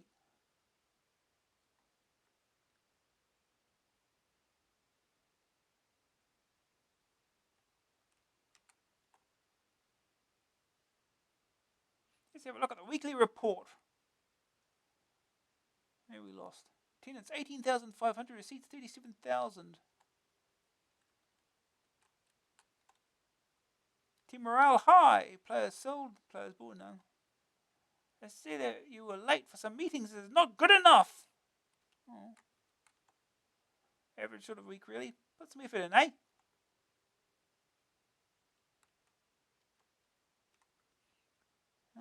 Players wage, manager's wage 25,200 now. Okay.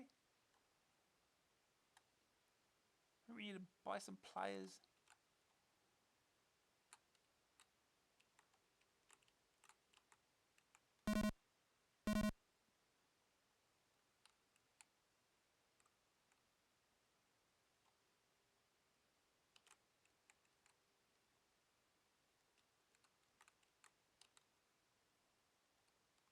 How do we buy sell players?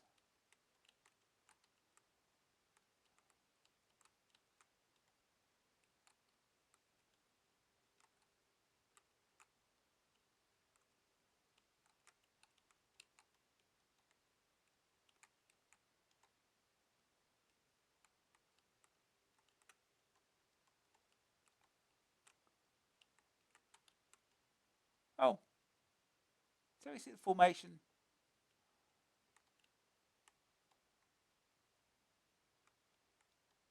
Oh.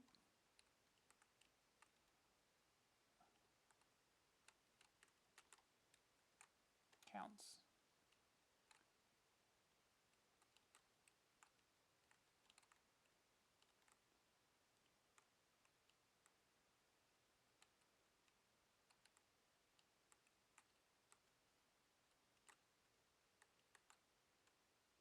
Bye, boss. See you tomorrow.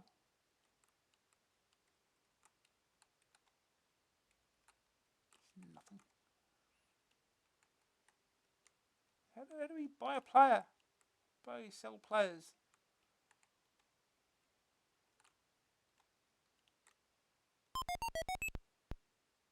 Oh, it's you. What do you want? Message off. Want to buy a player. Want to buy a genius. Player you wish to buy.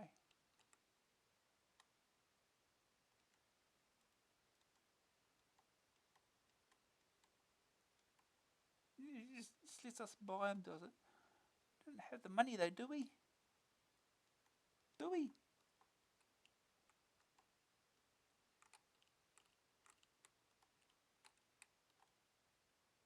Yeah, spending limit for a player, 268,000.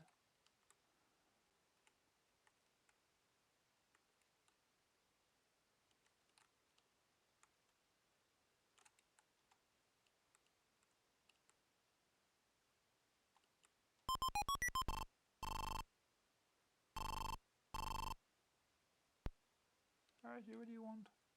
Buy a player. Who? Yeah, we're not really affording many of these, are we? Beardsley, huh?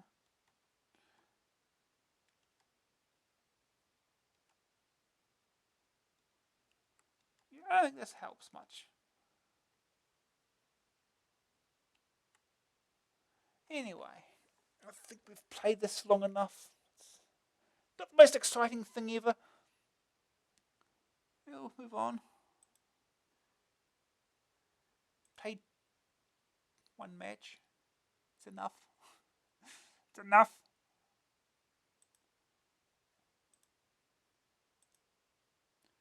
Alright. Next game is Skull and Crossbones by Domark. $9.99 cassette, $14.99 disc. With tiny first levels designed to get you into the game. Jump off the ship, slay a few soldiers on the way, and you've done it. The other levels start off the same way, but are considerably larger. Shiver me timbers! Splice the main brace! Walk the plank, you dirty dog! Skull and Crossbones is a tale of high adventure in the days of cutthroats, buried treasure, and parrot droppings. Domark's game concerns two pirates, One Eye and Red Dog, and their attempts to retrieve their treasure stolen by an evil sorcerer. Of course, they lifted the loot in the first place, but they are pirates, so they're entitled to. One or two players can partake in this hack and slash scenario, playing the part of the respective pirates. Unfortunately, there's no simultaneous play, so the players have to take it in turns, swapping over when the end of the stage is reached. Career, yoo-hoo, and here! The sprites are good, and there are some nice routines, but the scrolling and animation is poor. Oh no. You have to fight your way through all 8 levels before confronting the sneaky sorcerer. Getting there takes you over ships, through harbours, and other such pirate-type places. Bad buccaneers block your every move, so you'll need to skewer them through the pancreas to get anywhere. Slash them to ribbons, and they drop a golden sovereign, which can be collected to accumulate your wealth. Buried treasure can also boost up your bounty, and can be found by digging under X's which mark the spot. That's really what it boils down to, fighting baddies and picking up dosh. Unfortunately, both are fairly tedious. Several fighting moves have been implemented, promising much to master. In practice, though, it's far easier to run at the enemy, slash him, and scarper before he can get you. Killing all the baddies in each section is compulsory. It's easy to get past them and outrun them, but you are unable to leave the screen until all have died. What makes this particularly tiresome is that on screens where there are more than one baddie, only one is active at any time. You have to wait patiently, killing them one by one, till you've run your cutlass through the lot. Picking treasure is simply a case of lining yourself up with it and running over it. Each level is split into subsections which scroll in one direction. You can't go back on yourself. The next section is reached by collecting a red token that only appears when everyone else has been killed. The graphics are quite cute. The sprites are well defined and look like pirates. The backgrounds look like ships and buildings. Everything looks fine. till things start moving. The animation is chronic and the scrolling is awful. The music, which changes for the different scenes, is excellent. It's quite jolly and inspires adventure. There are no sound effects whatsoever though, but you don't really miss them. Skull and Crossbones lacks the variety. The gameplay is dull, and once you've mastered the fighting technique, i.e. hit and run, it's just a case of patiently waiting for your adversaries to appear before topping them. It looks nice at first, but it soon becomes an incredible bore. First aid target score reached the 4th level. Second opinion. Skull and Crossbones seems initially impressive with colourful graphics and beefy music, but the action is unbelievably dull and interest but soon wanes. Verdict. Graphics 70%. Nicely drawn but very badly animated sprites. Sonic's 88%. There are no spot effects, but the in-game music is excellent. Grab factor 60%. It looks nice enough and is easy to master. Staying power 40%. After your first couple goes, you won't want to play again. Rating 48%. Skull and Crossbones is dull. Initial good impressions soon give way to tedium. Alright.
Time for more arcade action.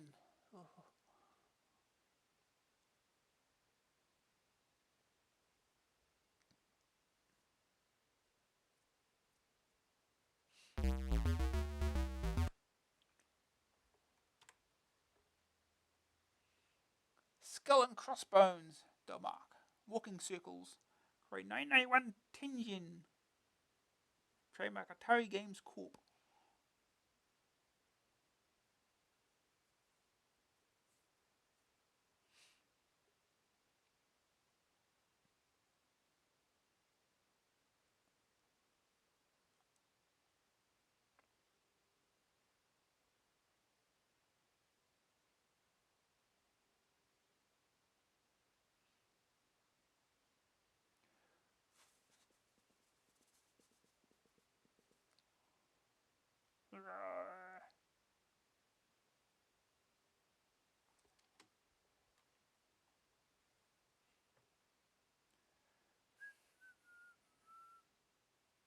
Are we still loading? I guess. Here we go. Skull and Crossbones. Press C to change controls. Press one eye. Press 2 for joystick. Red dog. Keys. Left, right, up, down. Fire. And backspace for quit. P for pause. Let's go.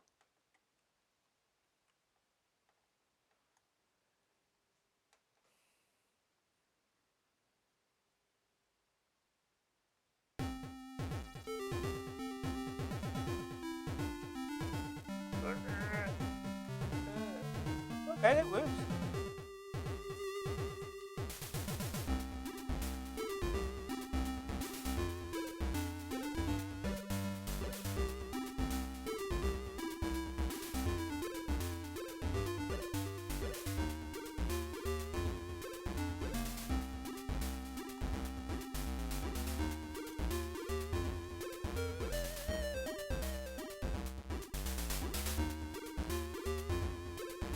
Can't pick up the coin until it stops bouncing.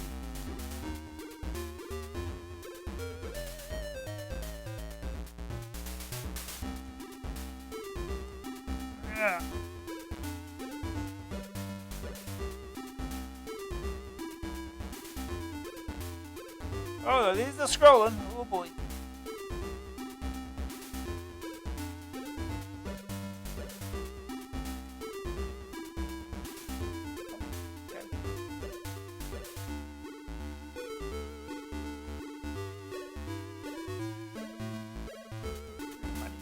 Money.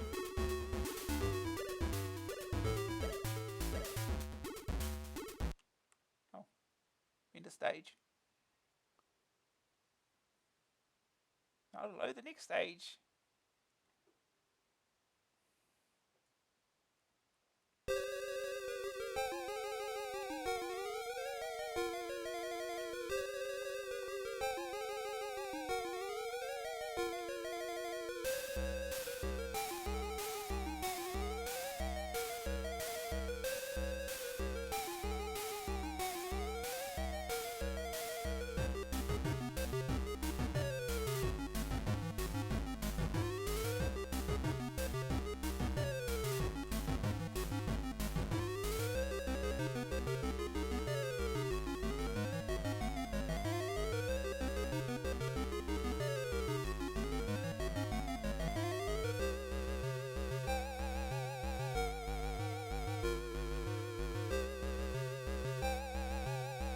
The backward stab is pretty good.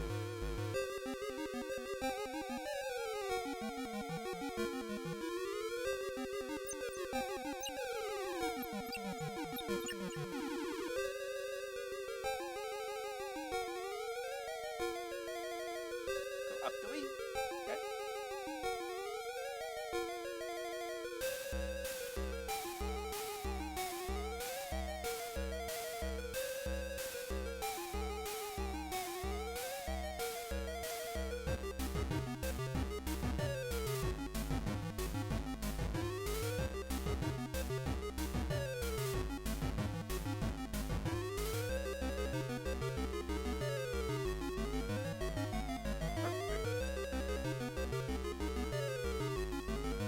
The running hit and run works, doesn't it?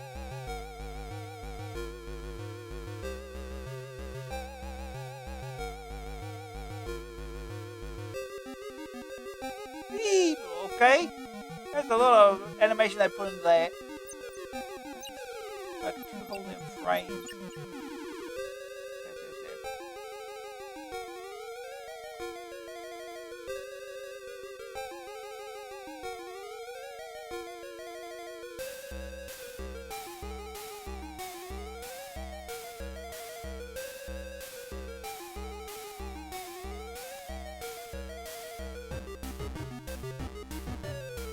Ow.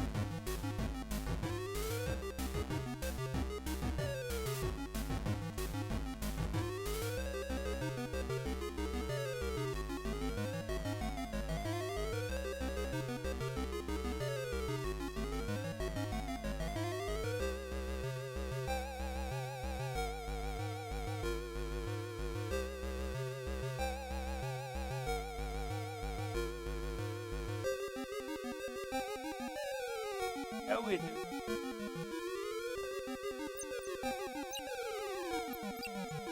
Up. Okay.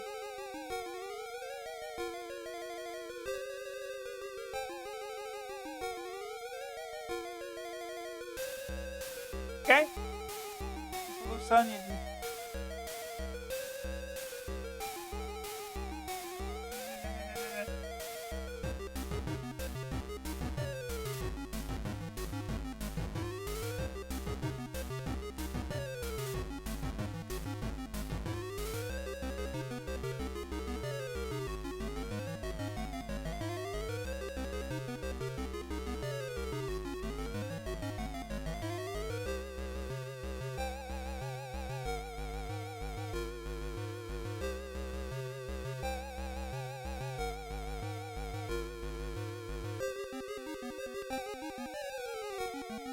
This guy has no compunction about hitting you in the back.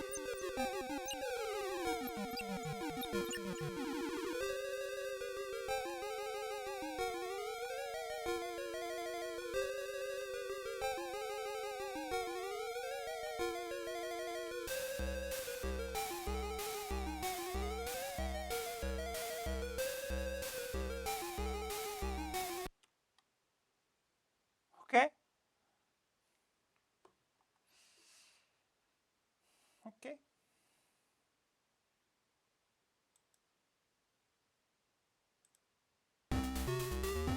When I won the crown.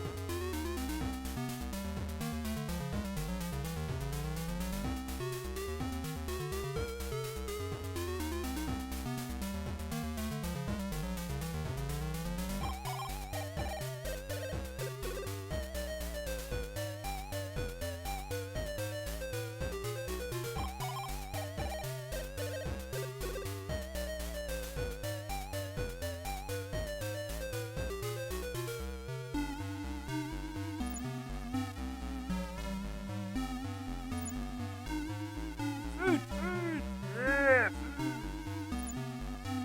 Didn't help that much.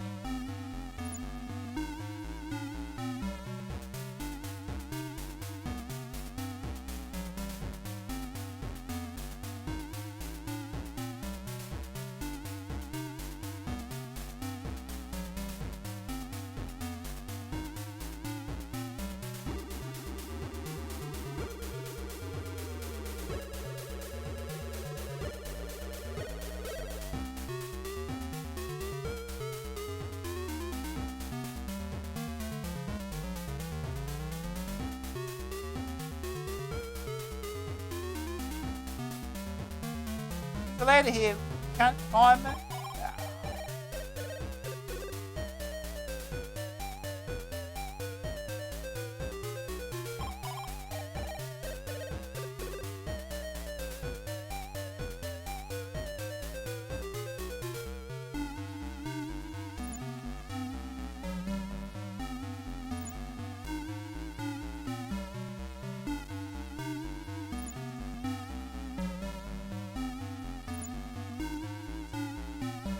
I know, projectiles.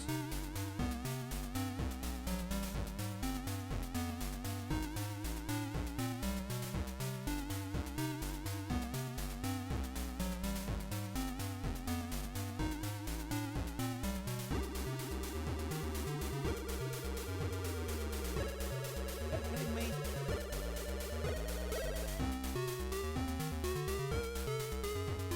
Oh, this dude's just throwing. Kill him. Oh, he did. Continue.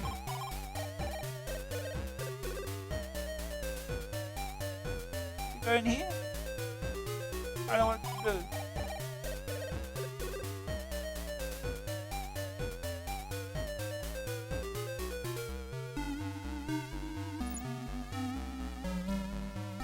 Alright, what do we do? Nowhere else to go. We stop.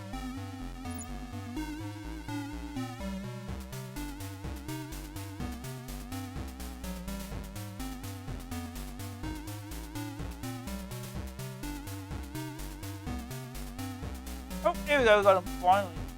Down we go.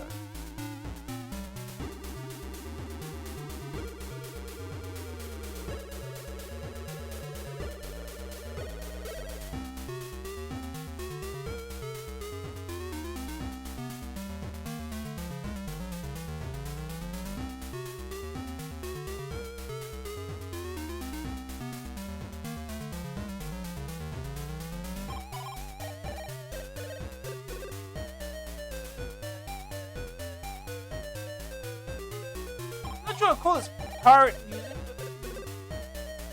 but it's decent.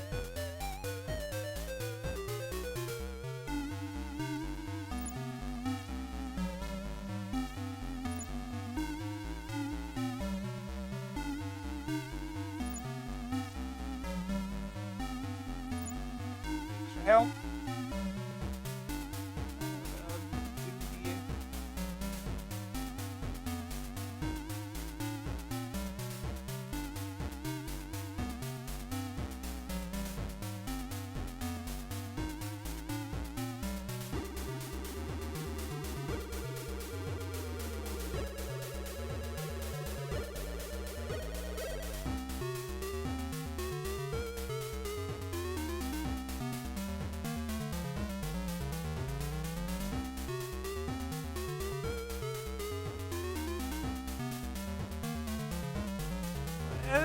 got that.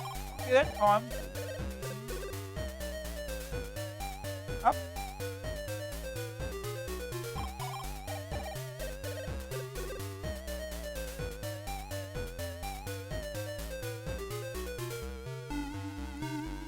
Now we go up. Okay, now this ladder works. Apparently.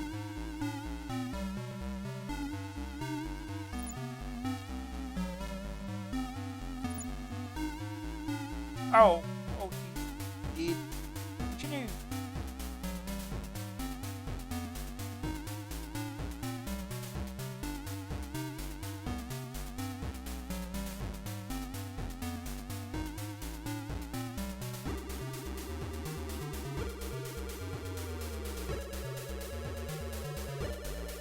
What? Now, okay.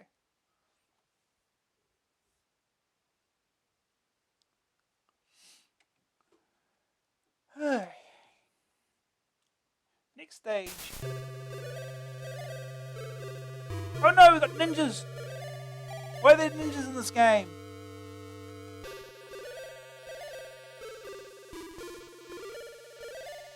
Oh jeez. Oh jeez, there's a jumps, alright.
What is this music? Why is it so awful?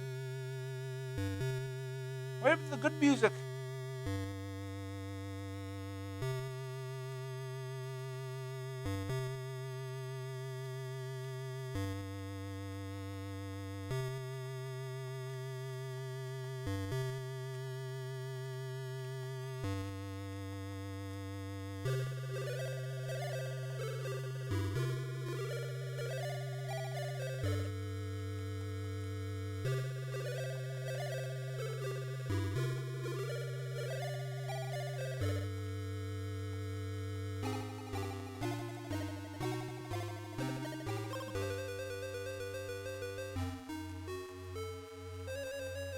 About to die.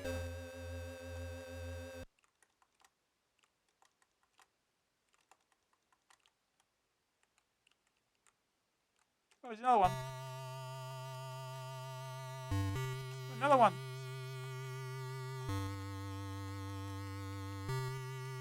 And another. Oh.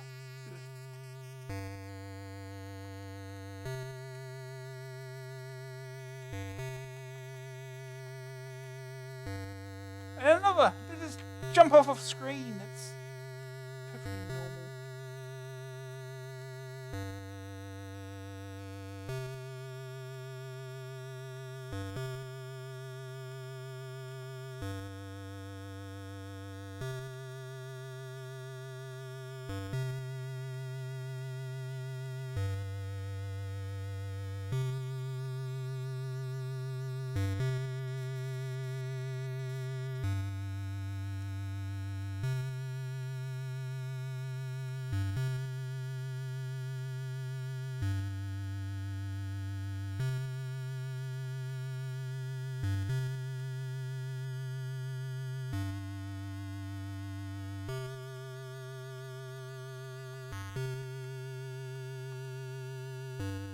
Why would I fight him?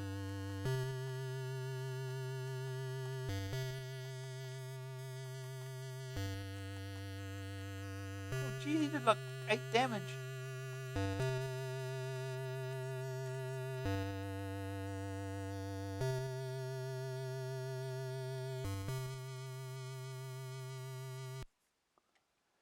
Ooh, I don't know what this music was supposed to be.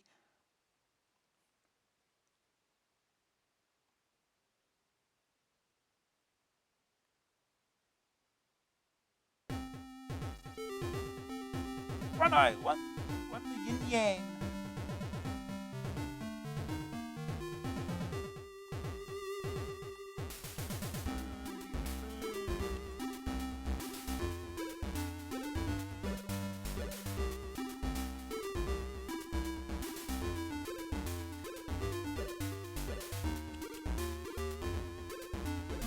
I got decent music here.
Go another way.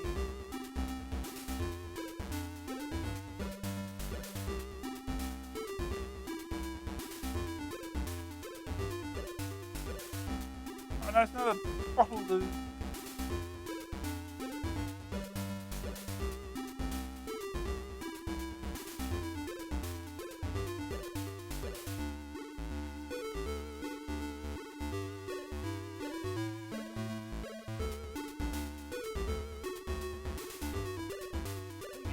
Bottle dude?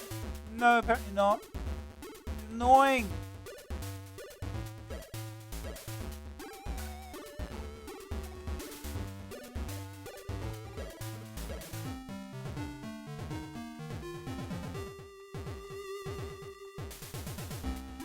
Can't we kill the bottle dude?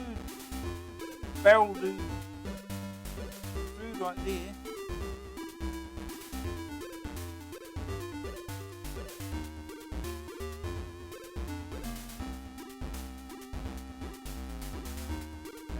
Go. Weird hitboxes or something. Can't tell if you're hitting them or anything.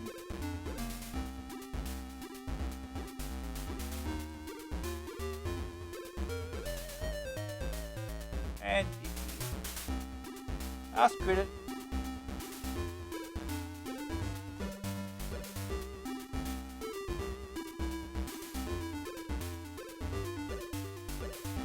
Okay, you got to lower them. Awful.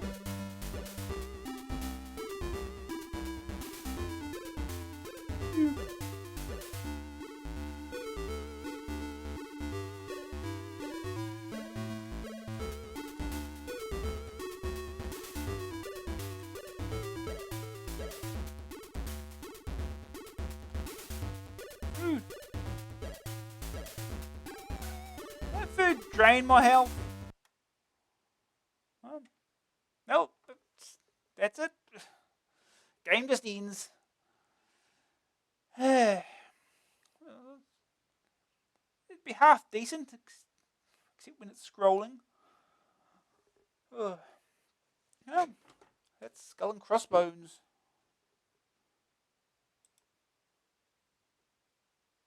Back to the magazine. So I think that is the last actual review. It's General Military Simulator. Not exactly a proper review, but reviewing it like it's a utility or something. But General Military Simulator. SPM's General Military Simulator allows you to create your own war games. Lieutenant Colonel James Leach straps on his tin helmet and prepares to do battle. $14.95 tape or disc. SPM software. County Durham. Let's face it, war games are usually written for love rather than money. Aficionados can immerse themselves in the playing and writing of these for months on end. Servicing only for food and beer, whilst others simply fail to see the attraction. GMS from SPM Software, the acronyms are already lending a military feel to proceedings, combines both of these pastimes. You can play the preset games to your heart's content, or you can completely design your own battles. The creation program is separate from the preset games, but both work off the same menu-driven system. If you wish to play a preset, an Italian campaign and a tank war are included. All you do is choose which side you want to be, and you can play the computer or another person. 2 scales of map show you the position of all the forces, no hidden movement here.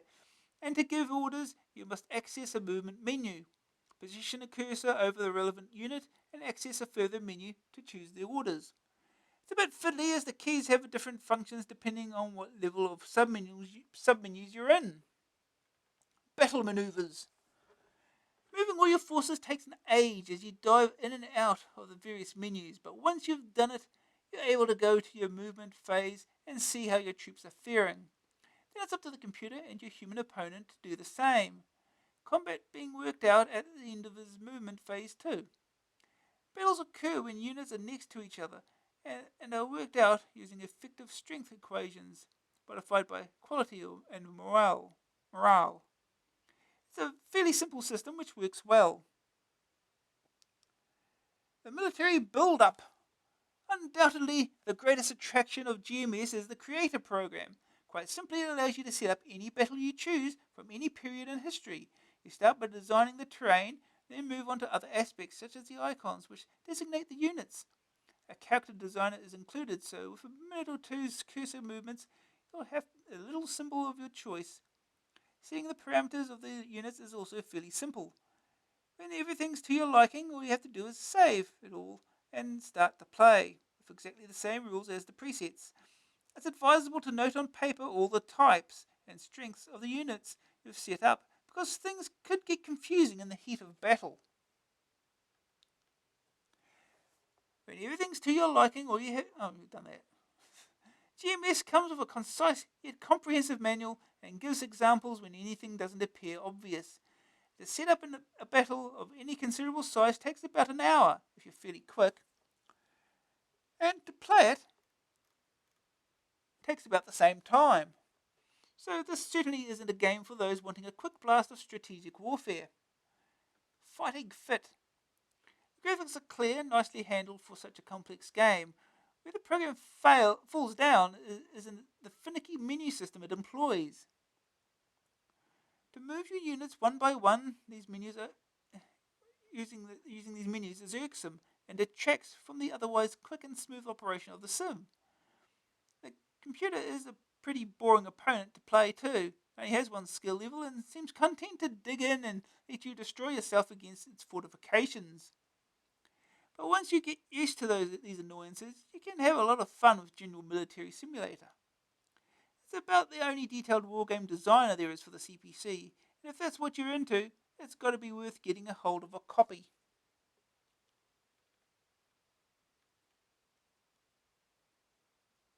The verdict. Good news. Battles limited only by your own imagination. Smooth, fast, and with good graphics for a war game. Bad news, fiddly and finicky to use.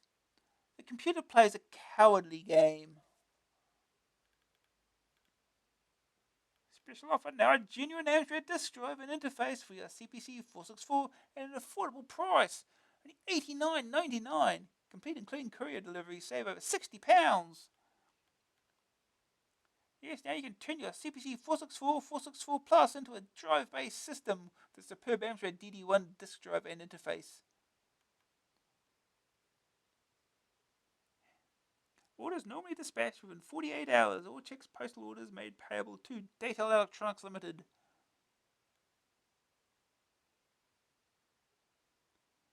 Also available for the new 464 Plus. Please add £9 for adapter.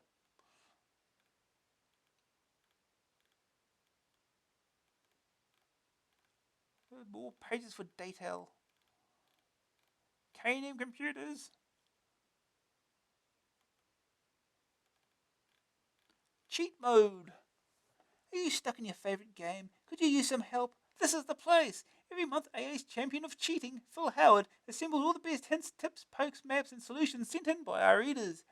Passwords, keepers, cheats, and maps speak for themselves, but for determined cheaters, there's also the arcane art of poking.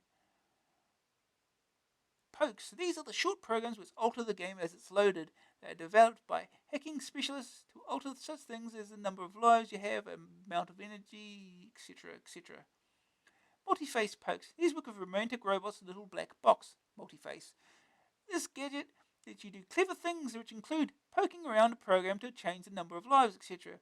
It's similar to ordinary pokes, but much, much easier. Mickey Mouse, where they purposely removed the E. I don't know why. Not a new game, but wonderfully executed for the disc version of Disney's classic game Mickey Mouse by Johnny and Kim Olsen. Who have you been in the past couple of years? From Denmark. The Danish guys save your bacon. Okay, I know this is predictable. By providing all the cheats you could possibly want, including the multi-face pokes. Dark Fusion is something new for an old game. Dark Fusion just re-released on the Gremlin 10-pack compilation. If on the title screen you type Ultra Gen after the last letter, you'll hear a sound, or something similar. You've entered the cheat mode. Then during play, pressing 1, 2 or 3 will advance you to different points in the game. Pressing 4 at the same time will put your number of lives up to 8. Lotus Esprit Turbo Challenge. Here's Johnny Gervin, Belfast Best, back with a disc poke for the fine race game Lotus Esprit Turbo Challenge. Infinite fuel, starting position, qualifying position are the things you can expect from this poke. John's motto is Ebi Ludi Kadi, which loosely translated means my emu has its leg fast in a rampant concrete mixer. Okay. AA67 cover tape. It's cover tape time, soon to become a regular feature. Send them in now. Graham Smith of Street supplies the cheats for the game on the 67 cover. Graham tells me that the Status Quo, remember a couple of months back, are his favourite band. Never mind, Grey. Lots of people have similar problems. Well, one or two do anyway.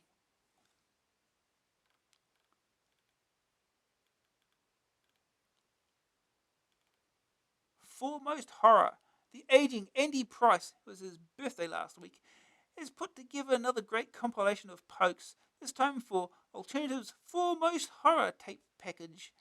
Number 1 of the fearsome foursome is for Neil Android, who receives infinite lives. A second on Andy and Alternative's hit list is for Mr. Weems and the She-Vampires. It allows you to wander at will among the ghosts without losing their vital energy.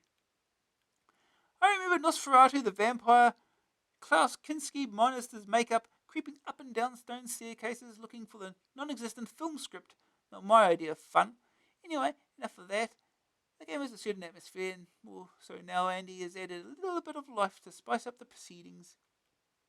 This is the time will begin with Andy's poke for the Rocky Horror Show, last on the Foremost Horror comp. Did you know that the clean-shaven chappie in the Crystal Maze was Riff Raff in the film?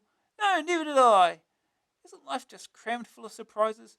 Stop the freezer in infinite time, not to mention a fortnight in the Crystal Dome with Mumsy. Other goodies this time.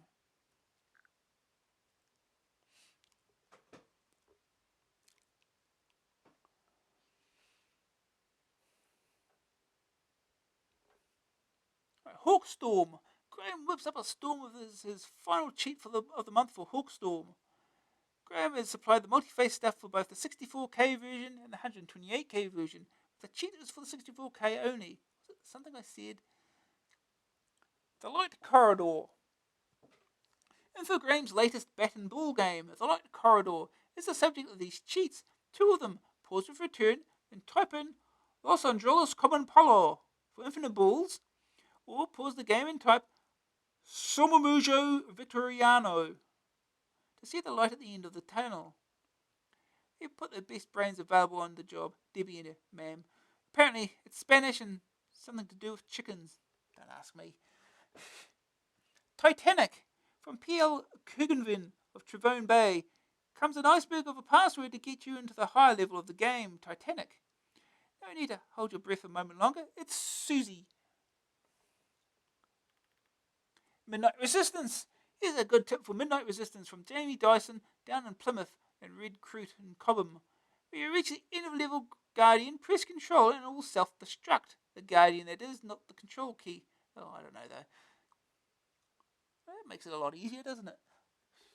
Get the bossy push Control button. Oh, gone. Blazing Thunder. Finishing off this month's pokes is going on in a blaze of glory himself. Stephen Troop of Kingsland steals the thunder of this tape poke for Blazing Thunder and also provides a choice of cheats. Yogi's Great Escape. A couple of months ago there was a cheat for Yogi's Great Escape here in cheat mode. It suggested you to redefine the keys to ice for infinite lives.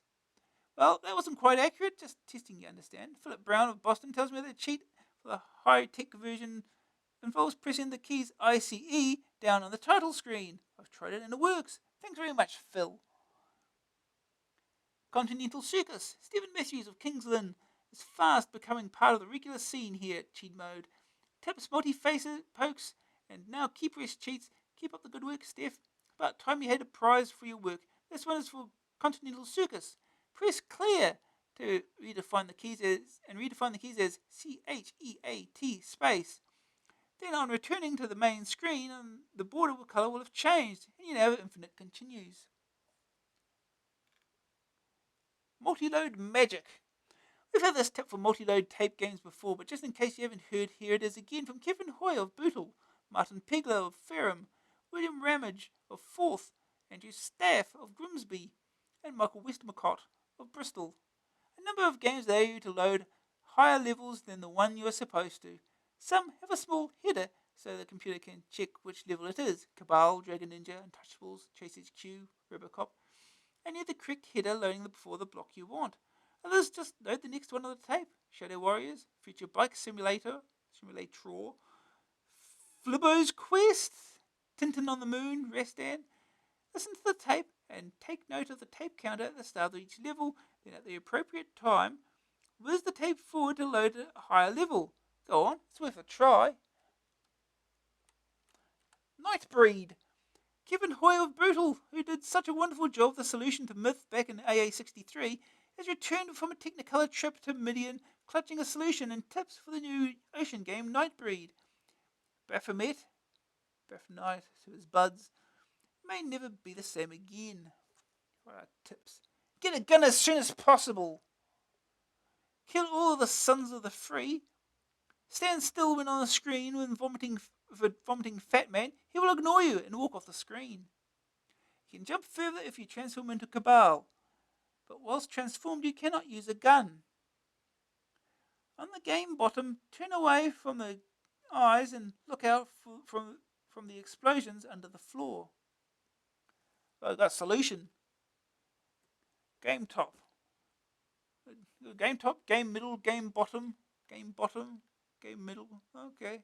It's got direction mostly, I guess. The end. Descend to game bottom as before. Fight the mask and rescue Corey. Return to the surface as before. French test, including La Guillotine. Suitable for beginners and advanced alive. $49.95. Disc only. Aliens. Can you kill the aliens for cash prizes? Unrepeatable offers. Tearaway. All the pokes in cheat mode are generated by skilled hackers. Probing deep into the game code for these elusive cheats, Phil Howard examines a utility that helps you do just that. $12.50 disc only. $9.50 if you supply your own disc. CPC Network. Tearaway's main menu, once installed, it hides itself away in Multiface's 2's built-in memory, ready to be accessed when you hit that red button. Its powerful hacking features can be used to get the better of those otherwise unbeatable games. In the beginning, there was the Multiface 2, a window on the works had opened. Then came the Insider, who lurked within the Multiface and cast a Z80 eye over the CPC landscape. Now, look out! Here comes Tearaway, the informer, poke finder, and revealer of detail, rallying to the aid of baffled game players everywhere, and very possibly with the ability to vanquish the evil Insider for all time. Tearaway is a utility from CPC Network, a new outfit headed by enthusiast James Verity. It has been developed primarily with poke finding in mind, to help everyone from the keen novice to the hardened hacker squeeze that bit more out of their Multiface too.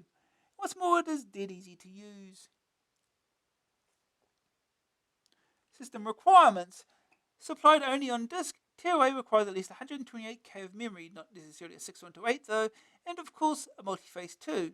A friendly opening menu offers the options to install Tearaway itself, to read, print a comprehensive help file which doubles as instructions, or customize the display color.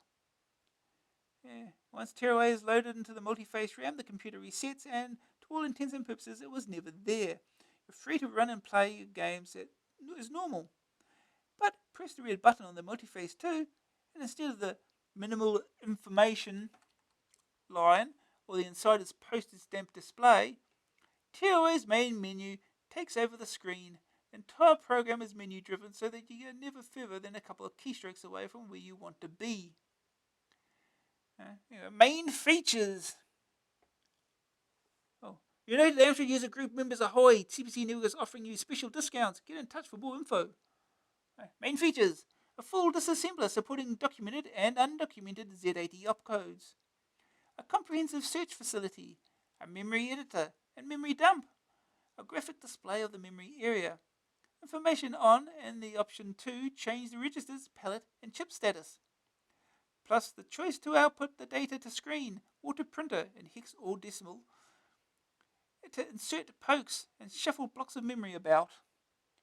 Good news, clear and friendly to use, fast search, full screen display, unique null option.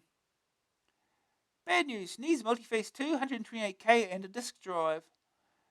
Full memory games are a problem. Software scroll is slow. Non-intuitive keyboard shortcuts. Donald's alphabet chase. The alphabet is the first step a child takes in learning to read and write. We didn't have a child handy, or did we? Frank O'Connor learns his lesson. $10.99 tape, $14.99 disc by Disney Software.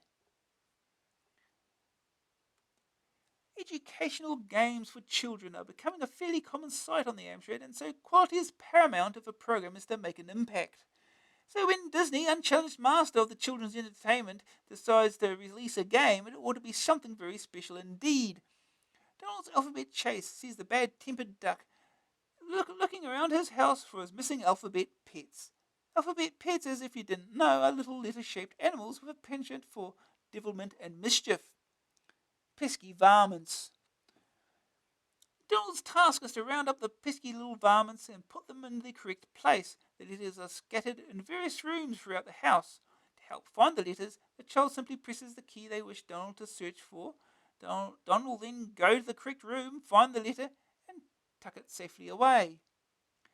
If a few moments are allowed to elapse without a key being pressed, one of the letters will appear on the screen anyway, although Donald won't be able to catch it until you press the appropriate key. There is no indication of which letters have already been caught, so this at least gives an idea of what is left to go for. Once all the letters in the particular location have been collected, a section of the alphabet song is played. The more locations completed, the more of the tune is played. Then Donald leaves the room, unable to visit it again.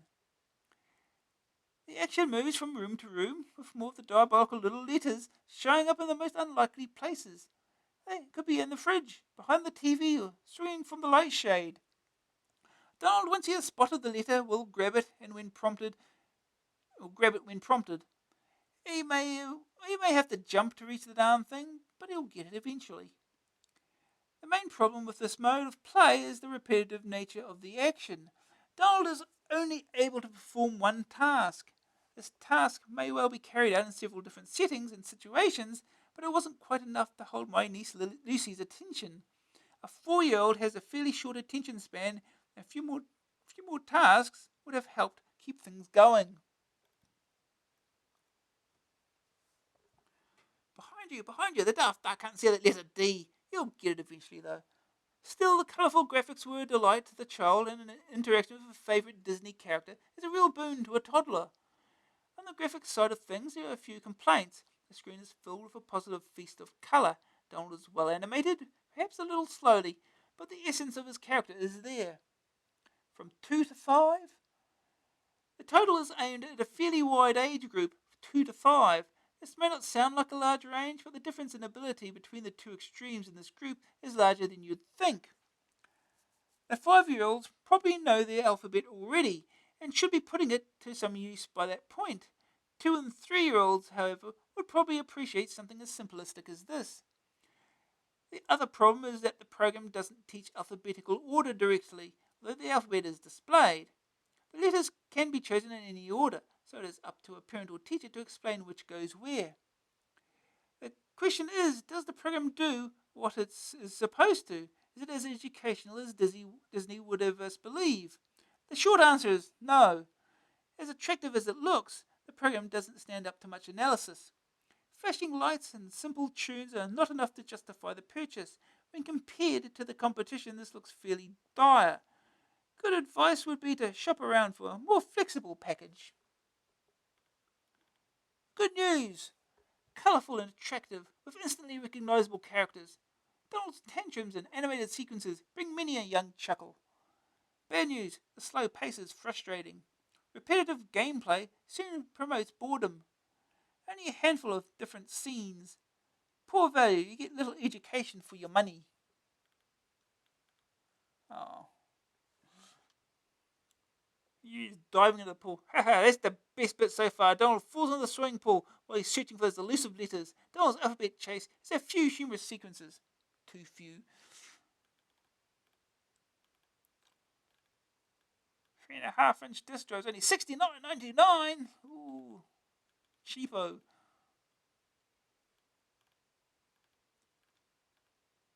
The latest and greatest products at the best possible prices.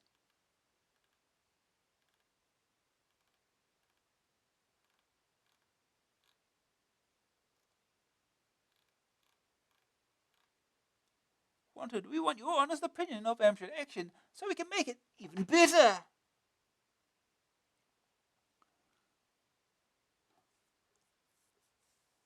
This questionnaire helps us monitor what you, our readers, think of Amstrad Action and keep it tailored to your wishes. Please don't pass up this opportunity to influence the future of your magazine. We really do want to know your honest views. You don't even need a stamp. Oh, I don't even need a stamp. Win this amazing Amiga 500 plus a colour printer plus a colour monitor. Printed joystick 2 and 11 free games.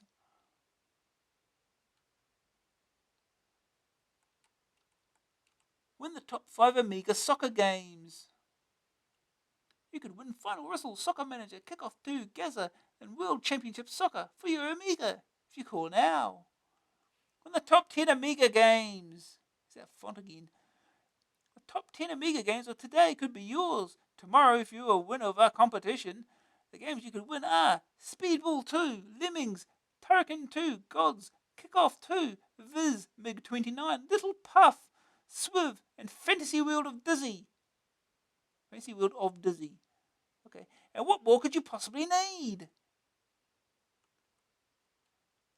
Go wild, Toki! No ugly wart nose is gonna make a monkey out of me. That's just what that witch has done. One minute I'm the mighty Toki, and the next I'm having breakfast delousing my armpits. I can't walk a step without tripping over my knuckles, and there's an overhanging vine. Time to swing out, sister. But my broken heart is going ape. My beloved Miho, I can't wait to share a banana with her, has been kidnapped, and somehow I've got to regain my manhood. Until then, I'm just swinging in the rain. The arcade sensation by Fabtech Inc. is now available for you, Micro. Spectrum, Amstrad cartridge, Commodore cartridge, Atari ST, Amiga. It did not get released. At least not on the Amstrad, it didn't. Well, that's it. Really? There's no afterthought, huh? Okay.